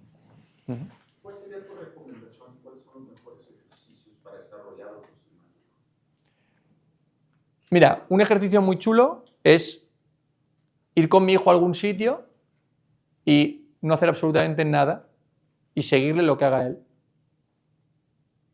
Y aprender a divertirme como se quiere divertir él. No acompañarlo a que él se divierta, sino que me enseñe cómo se divierte y yo intentar divertirme con él. Porque los adultos hemos sacrificado mucho nuestro niño para ser adultos. Y entonces somos más caprichosos, es decir, queremos el Porsche o queremos los palos de golf o queremos la raqueta último modelo, pero nos cuesta más la diversión más fácil, digamos. Y los niños no. Entonces, si el niño ve que lidera una cosa positiva, puede que las primeras veces mi hijo lo que proponga sea todo gastar. McDonald's, no sé qué, no. Todo eso no. Pero sí, ¿cómo te dejo liderar que la familia se divierta? ¿Por qué? Porque de repente, o sea, yo estoy haciendo que toda esta gente se lo pase bien. Porque me han hecho caso, ¿eh? Entonces, explorar. Ayer nos metimos con Antonio en una cueva, ¿no? Yo iba detrás y nos metimos en una cueva porque quería llegar a no sé dónde y descalzo. O sea, si lo puede hacer él, lo puedo hacer yo. Y si no, puedo participar, pero no quedarme pasivo llevándote a divertirte. Eso es un ejercicio muy bueno, difícil, pero muy bueno. O sea, estar alerta, porque al final yo soy el que termina la situación si es peligrosa, pero estar en mi niño. E ir aprendiendo a que yo esté en mi niño no significa que no estoy alerta, ¿no? Eso muchas veces les sale más fácil a los hombres que a las mujeres. Las mujeres están más alerta porque también se encarga más de la parte protectora. Pero es muy chulo y los niños te enseñan cosas muy, muy chulas. Incluidos los adolescentes, ¿eh? Que te enseñen música, que no significa que ellos pongan siempre su música. Y que tú hagas un esfuerzo por entender por qué te gusta esa música. No, aunque te suene a ruido. Es decir, permitirles liderar cosas. Y luego sobre todo, intentar, que esto también es muy difícil, no darte conclusiones. Yo odio los libros de autoayuda, ¿vale? Si algún día yo publico un libro de autoayuda, por favor, o sea, matadme entre todos, porque es alguien que te explica la conclusión que él ha sacado de la vida. Bien, me lo leo, me paso una semana motivadísimo, me he leído Come, Reza, Ama, y ahora fluyo. Una semana. Es decir, las conclusiones se sienten cuando... O sea, yo por eso, digo, hoy lo he utilizado mucho a él, pero las conclusiones se sienten cuando tienen que ver con mi vida. Tú dame concepto. Entonces, decirle a un niño, oye, ¿qué ha pasado? No, pues me he peleado con Fernando porque Fernando ha venido, me ha quitado un lápiz y tal. Ostras. Y entonces de repente decirle, ¿y por qué la gente quita lápices? O sea, eso tiene mucho más poder que decirle, no, pues tú tienes que decirle que el lápiz es tuyo. O sea, no me cuentes la conclusión. En situaciones pequeñas. ¿Todo bien? ¿Sí? Menos mal que he sido yo.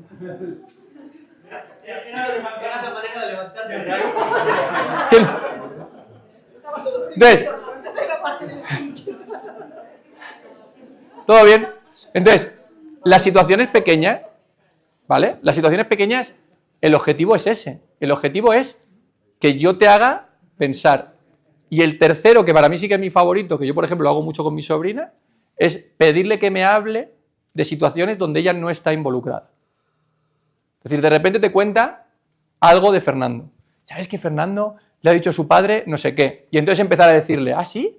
¿Y esto por qué? ¿Y aquí qué piensas? Y tú, pero que esa conversación se hace infinita, ¿eh? Eso es súper chulo. Porque cuando ellos no se sienten que están siendo ellos los examinados, te empiezan a contar cómo ven el mundo. Y entonces te ayuda a entender su forma de razonar con el mundo. Y tú puedes, en lugar de incidir, si tú enseguida intentas incidir, game over.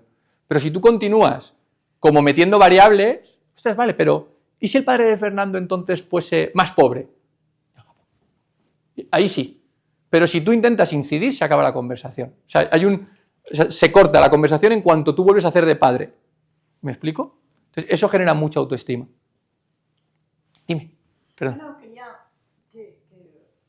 Puedes sentarme aquí. No.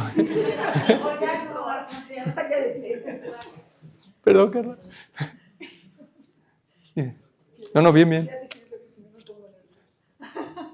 No, quería decir que creo que uno de los valores que has dicho tiene mucho que ver con educar con libertad. Sí. Y también con educar con el ejemplo y no con palabras, ¿no? Porque Sí. al final, si un niño, tener una casa con un entorno predecible, es ver que los adultos funcionan siempre con una misma escala de valores, con cosas Sí. parecidas. Sí, y sobre todo predecible en lo emocional. Claro, es decir, una casa puede ser con una sensación de mucha improvisación, o sea, es decir, no es un tema de rutinas, es sobre todo predecible en lo emocional. Es decir, yo entender que nadie va a pagar conmigo una cosa que no he hecho yo, por ejemplo. O que al final voy a poder decirle a mi padre lo que pienso, que esto es muy difícil, que un niño te diga lo que piensa y tú callarte y aceptar que si lo piensas será por algo. O sea, es decir...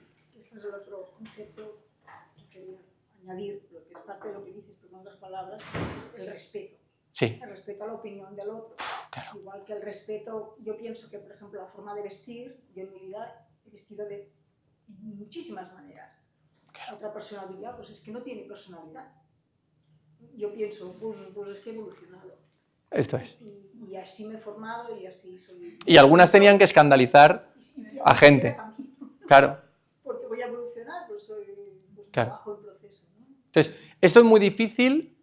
O sea, yo entiendo sobre todo eso. Es muy difícil porque me voy a llevar a mis hijos a entornos que yo creo que son muy importantes. Y entiendo al final, por eso también es importante que hay una parte cultural en el sentido de que aquí hay mucha presión hacia que los niños vayan consiguiendo etapas.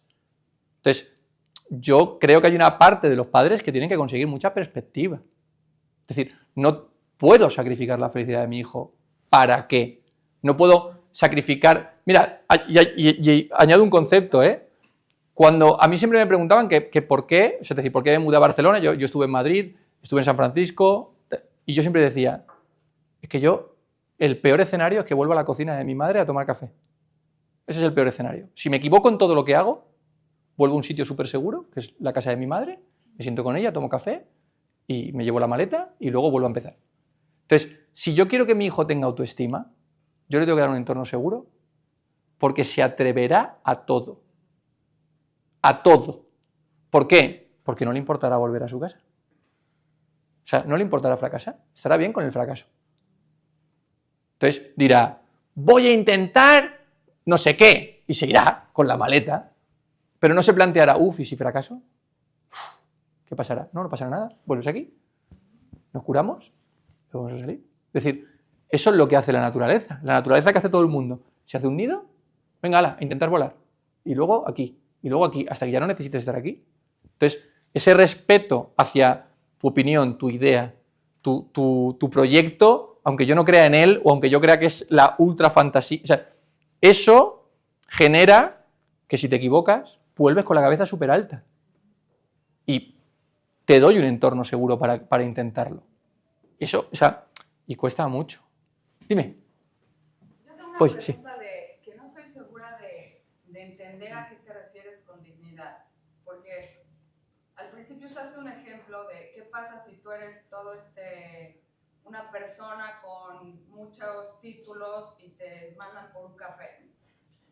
Yo hubiera pensado que dignidad es algo que atenta contra tu ser humano y que es equivalente para todos los seres humanos independientemente de tu escolaridad o de tu... O sea, me refería más a cuando alguien te pide el café de una forma en la que tú eres inferior. No necesariamente grosero, sino en la que efectivamente por su posición te trata como si tú tuvieses menos dignidad. No tanto la función en sí. O sea, al final, la función que cada uno ejerce efectivamente tiene la misma dignidad.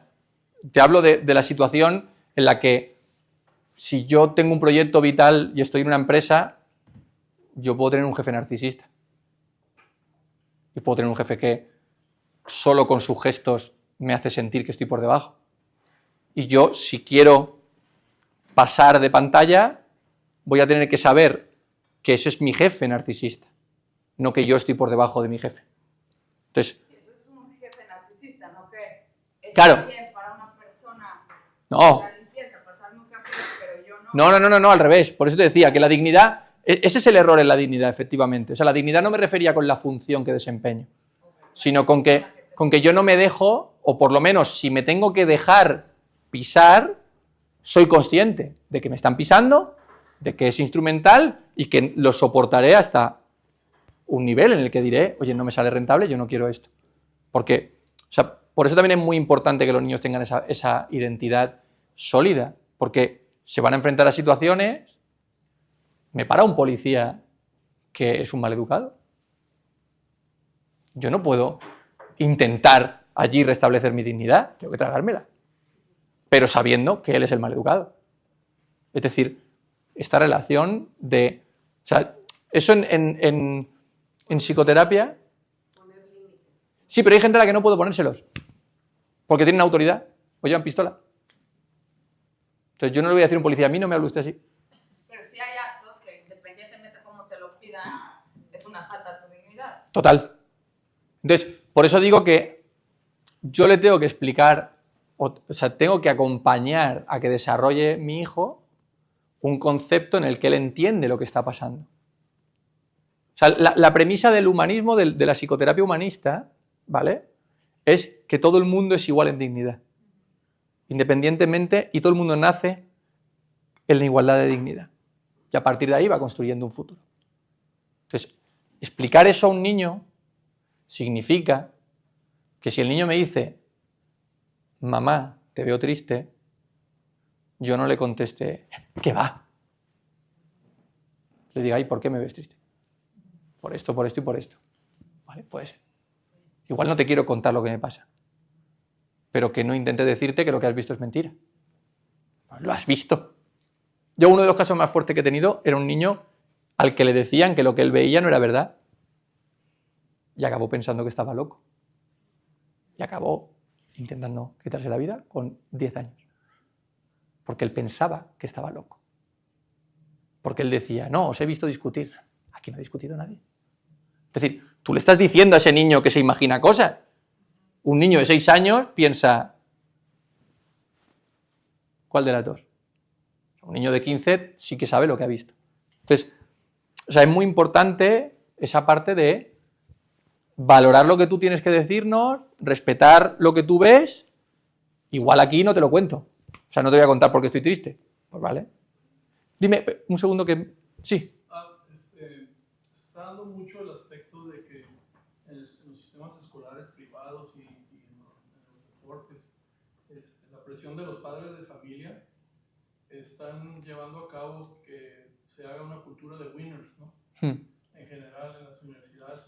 Digo, hay artículos de las Ivy Leagues y lo ve uno que hasta los niños de último lugar les dan premios.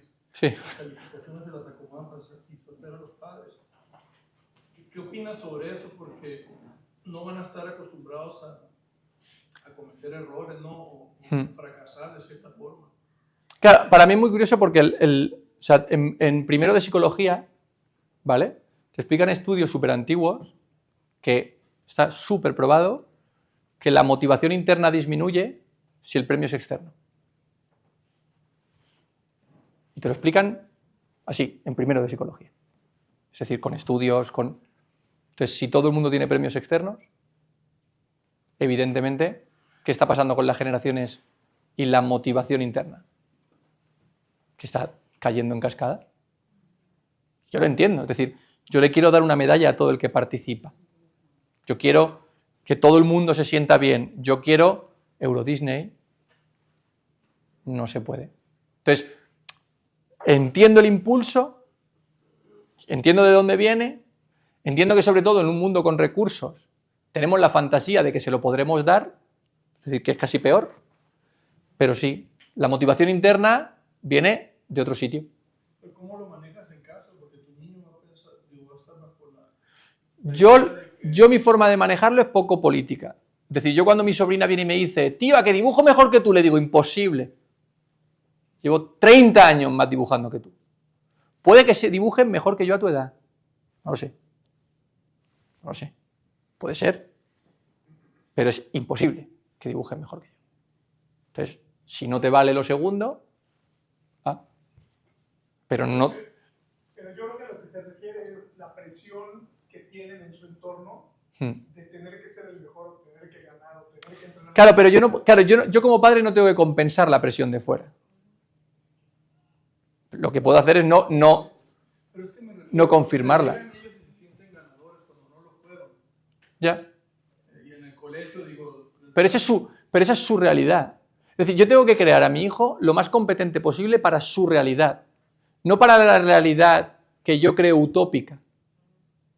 Entonces, o me mudo porque no estoy de acuerdo con su realidad, que eso es una opción. Es decir, oye, no me gusta lo que hace aquí la gente. No quiero esa cultura para mi hijo. O enseño a mi hijo a adaptarse a su realidad. Sino que voy a generar un hijo contracultural. ¿Cuánto le castigarán en el colegio? Mucho. Claro. Entonces, salen a la vida con una etiqueta de contraculturales, pero es que se les ha dicho en casa. Entonces, yo he elegido este entorno que viene con unas cosas buenas, viene con unas cosas malas. Entonces, tengo que adaptar a mi hijo a este entorno.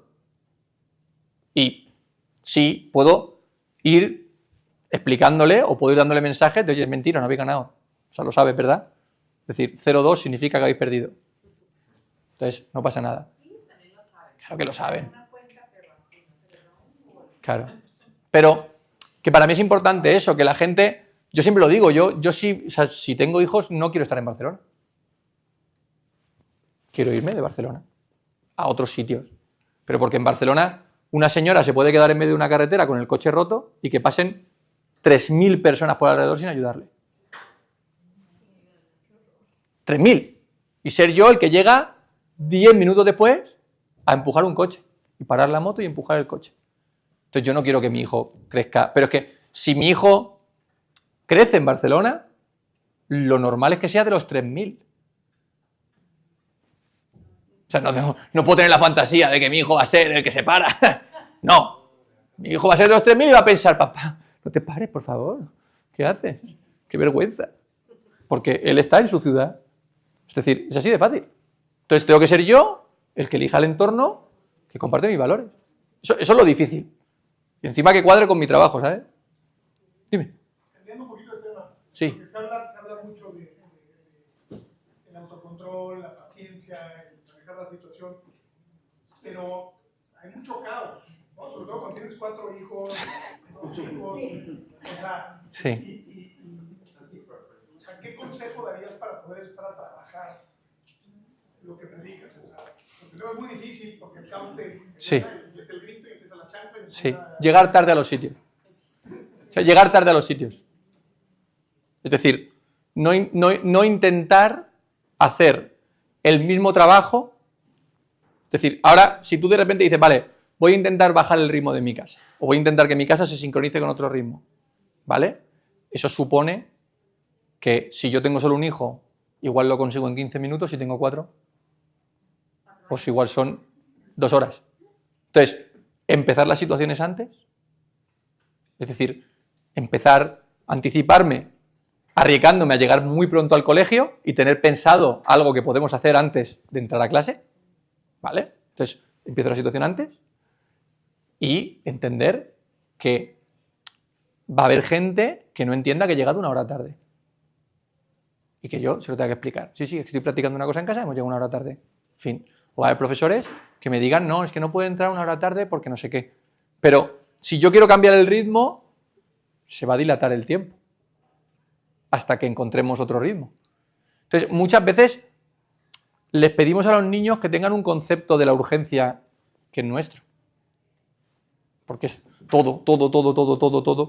No, es decir, no es así. Entonces, Eso cuesta mucho. O sea, yo lo intento. Yo cuando estoy con mi sobrina planteo cosas a 3 horas vista. ¿Por qué? Porque además también quiero que aprenda, que esto ya es mío, que las cosas que te suceden de aquí a tu trabajo no son, con perdón, putadas. Son cosas que pasan. Pues el otro día nos íbamos al cine y encontramos 2 bebés gatitos. Entonces, pues nos paramos, nos fuimos a comprar pan, nos fuimos a comprar leche, les pusimos un tal, de no sé qué. ¿Por qué? Porque no era una faena que ella quisiese jugar con los bebés gatitos. Y luego también, si por ejemplo es el cine, yo le doy la opción. ¿Quieres que no vayamos al cine porque esto que nos acabamos de encontrar nos estimula más? Sí, ¿vale? No pasa nada. Es decir, yo también puedo ser elástico. Pero los adultos somos muy rígidos y tenemos mucha prisa. Y es una combinación explosiva. Entonces, hay que ser elásticos y practicar sobre todo en situaciones que no son importantes. O sea, para mí lo importante es eso, practicar en situaciones que no son importantes. O sea, si no... Yo creo que nos ha tocado peor porque somos latinos en un país americano. Eso me parece que... Una sociedad completamente distinta a lo que nosotros queremos que sean nuestros hijos. Sí. ¿No?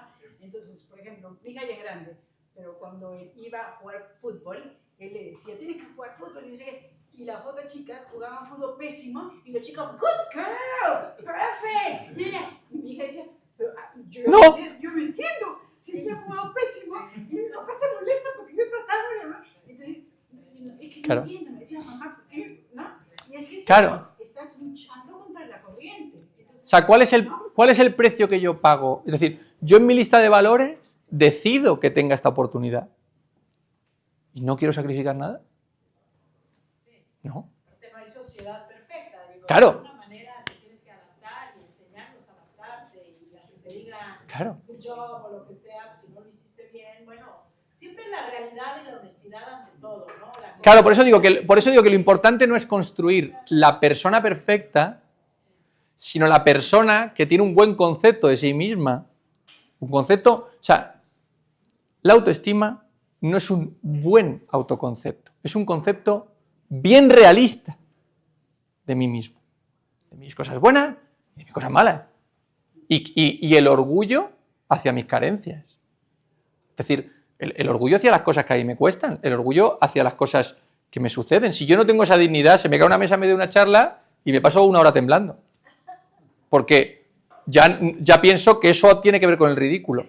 Yo no he construido la mesa. Es decir, pues se me ha caído la mesa. Es decir, pero me entendés, es decir, es el estar bien con tus cosas buenas y el estar bien con tus cosas malas. Entonces, yo también tengo que transmitirle a mi hijo, si mi hijo tiene una carencia, tengo que transmitirle que no pasa nada, que se la trabaje, que busque herramientas, que busque, pero que está bien. Sí.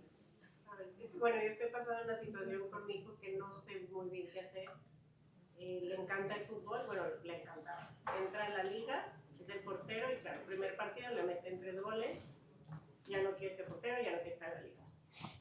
Claro, yo creo que lo ideal no es darte por vencido a la primera, ¿no? Pero claro, cada partido es Claro. estilo y afloje, ya no sé. Y claro, no sé si o sea, sé que es buen portero, todos se lo dicen, yo por más que se lo digo y todo, no entiende. El fin pasado lo forcé a ir, me dijo que no quería que yo fuera, no fui, pero bueno, de 5 goles,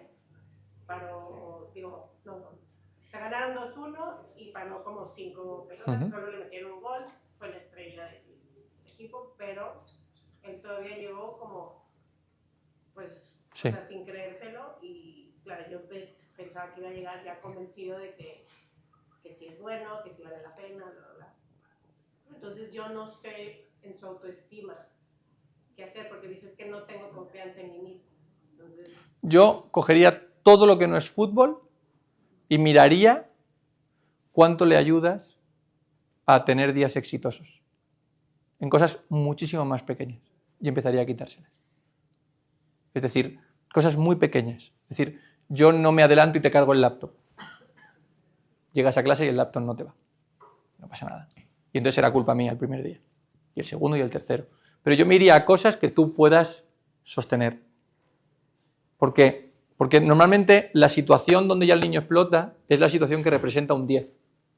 de ansiedad. Y tenemos que trabajar en la del 2 y en la del 3. ¿Por qué? Porque si no, la forma de llevarlo es que tú también te vas a casa con un disgusto bestial, él llega también... O sea, ¿sabes? Si no, ya se implican todas tus emociones y se convierte en un bucle mucho más fuerte. Porque hay una expectativa, porque mamá está... O sea, ¿me entiendes? Entonces yo empezaría, porque si él tiene esa sensación de que el portero no se le puede meter ningún gol, tendrá un montón de sensaciones mucho más pequeñas que vayan en la misma línea. ¿Me explico? Entonces puedo trabajar en las pequeñas. Porque en las pequeñas trabajo, él tiene éxito, recupera autoestima. Y luego entonces, ¿sabes? Es como, eso le recarga para probar la situación más grande. Pero la situación que genera la crisis es muy difícil hacer algo en ella. Porque esas genera un 10. O sea, la persona que tiene miedo a volar, primero tiene que subirse una montaña rusa, entiéndeme. O primero tiene que poder estar en un aeropuerto tranquilísimo. No es volar. Porque seguramente tiene muchos más miedos, solo que los otros miedos sabe tragárselos. No sabe relajarse en los otros miedos. Entonces, ¿dónde tiene que practicar? En relajarse en miedos que le generan un 3, un 4. Y entonces empezar a pensar, soy una máquina, puedo con el miedo. ¿Me explico? ¿No? Entonces, se atreverá a ir a un avión de otra manera. Entonces, busca situaciones donde él no se sienta capaz y enseguida pida ayuda, o enseguida, y en esas, prueba a no hacer nada. Pero si el niño ama el fútbol, Sí. no, No, que en el fútbol ella sigue haciendo lo mismo, pero sin esa implicación emocional. Es decir, tienes que ir, es decir, pero sin esa implicación emocional pensando que lo que vas a solucionar es el fútbol. No sé si me explico. Que no sea el foco de tu malestar. Que identifiques... Pues es que está con o sea, que termine el compromiso, que entienda que tiene que intentar para en realidad saber si le gusta. Pero claro, yo le digo, vas porque vas, cuando acabe la liga ya veremos, pero cada día que hay un partido, Claro. ella está nervioso, yo estoy nerviosa. Claro, pero de aquí... No se va a subir al coche, no se pone el uniforme, digo, tiene 14 años, pero ya me saca las cabezas. Entonces, también háblalo con el entrenador. El entrenador ya le ha hablado, le ha dicho, vamos a hacer un trato los tres, vas a jugar el tiempo que quieras, o sea, todo, pero... Entonces, eso no va a cambiar. Es decir, eso, no existe la varita mágica para que eso cambie. Entonces, ahí va a haber pelea. Entonces, lo importante es que tú, en esa pelea, no tengas la sensación de que ahí es donde estás curando a tu hijo. ¿Me explico la implicación emocional? Es decir, que no para ti no sea... O sea, va a haber días que no vaya, ¿vale? Pues no lo hemos conseguido o hemos llegado y solo han quedado 10 minutos de entrenamiento. Solo han quedado... Es decir, que ahí no esté toda tu energía emocional, sino que analices el resto de cosas que se parecen y trabajes en esas. Y pongas energía en esas. ¿Para qué? Para que él vaya diciendo, vale, puedo enfrentarme al fútbol. Porque si no, dejará el fútbol. Seguro. Seguro. Terminará la liga y dirá no juego más. Porque estamos dando patadas adelante para encontrarnos el problema el año que viene. Entonces, analiza todas las otras cosas mucho más pequeñas donde él no se siente capaz. Y mira a ver si recibe ayuda sin querer. Ayuda muy automática. Empieza a quitarlas. Y eso sin palabras. Sin tú decirle luego, ¿ves cómo has podido? No, eso sobra. Silencio. Y él solo va viendo cómo puede hacer cosas. Además, los niños lo dicen. ¿Has visto cómo he hecho esto? Entonces, los niños de 14, exactamente igual. Notan cuando empiezan a ser más capaces. Pero siempre lo que genera un 2, 3, 4 de malestar. Nunca lo que genera un 10.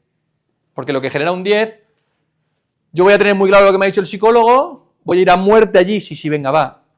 Se me va a activar a mí un 10. Yo voy a dejar de hacer lo que me ha dicho el psicólogo. Vamos a regenerar la misma situación. No tiene ningún sentido. Entonces, lo que tú puedas sostener, no ayudándole. ¿Me explico? O sea, ¿yo puedo dejar que vaya sin los deberes hechos al colegio? Sí puedo. No se los recuerdo. ¿Me entiendes? Y entonces no se los recuerdo, porque eso sí que puedo gestionarlo. Me genera malestar, pero puedo gestionarlo. Entonces empiezo por ahí. Y así él va construyendo esa autoestima. O sea, siempre viene de cosas mucho más pequeñas y más continuas. Gracias, de verdad, y gracias por participar un montón, porque o sea, gracias porque mucha gente se queda callada, entonces, muchísimas gracias. Le debemos una mesa a la Casa Club. Muchas gracias. Voy a mirar.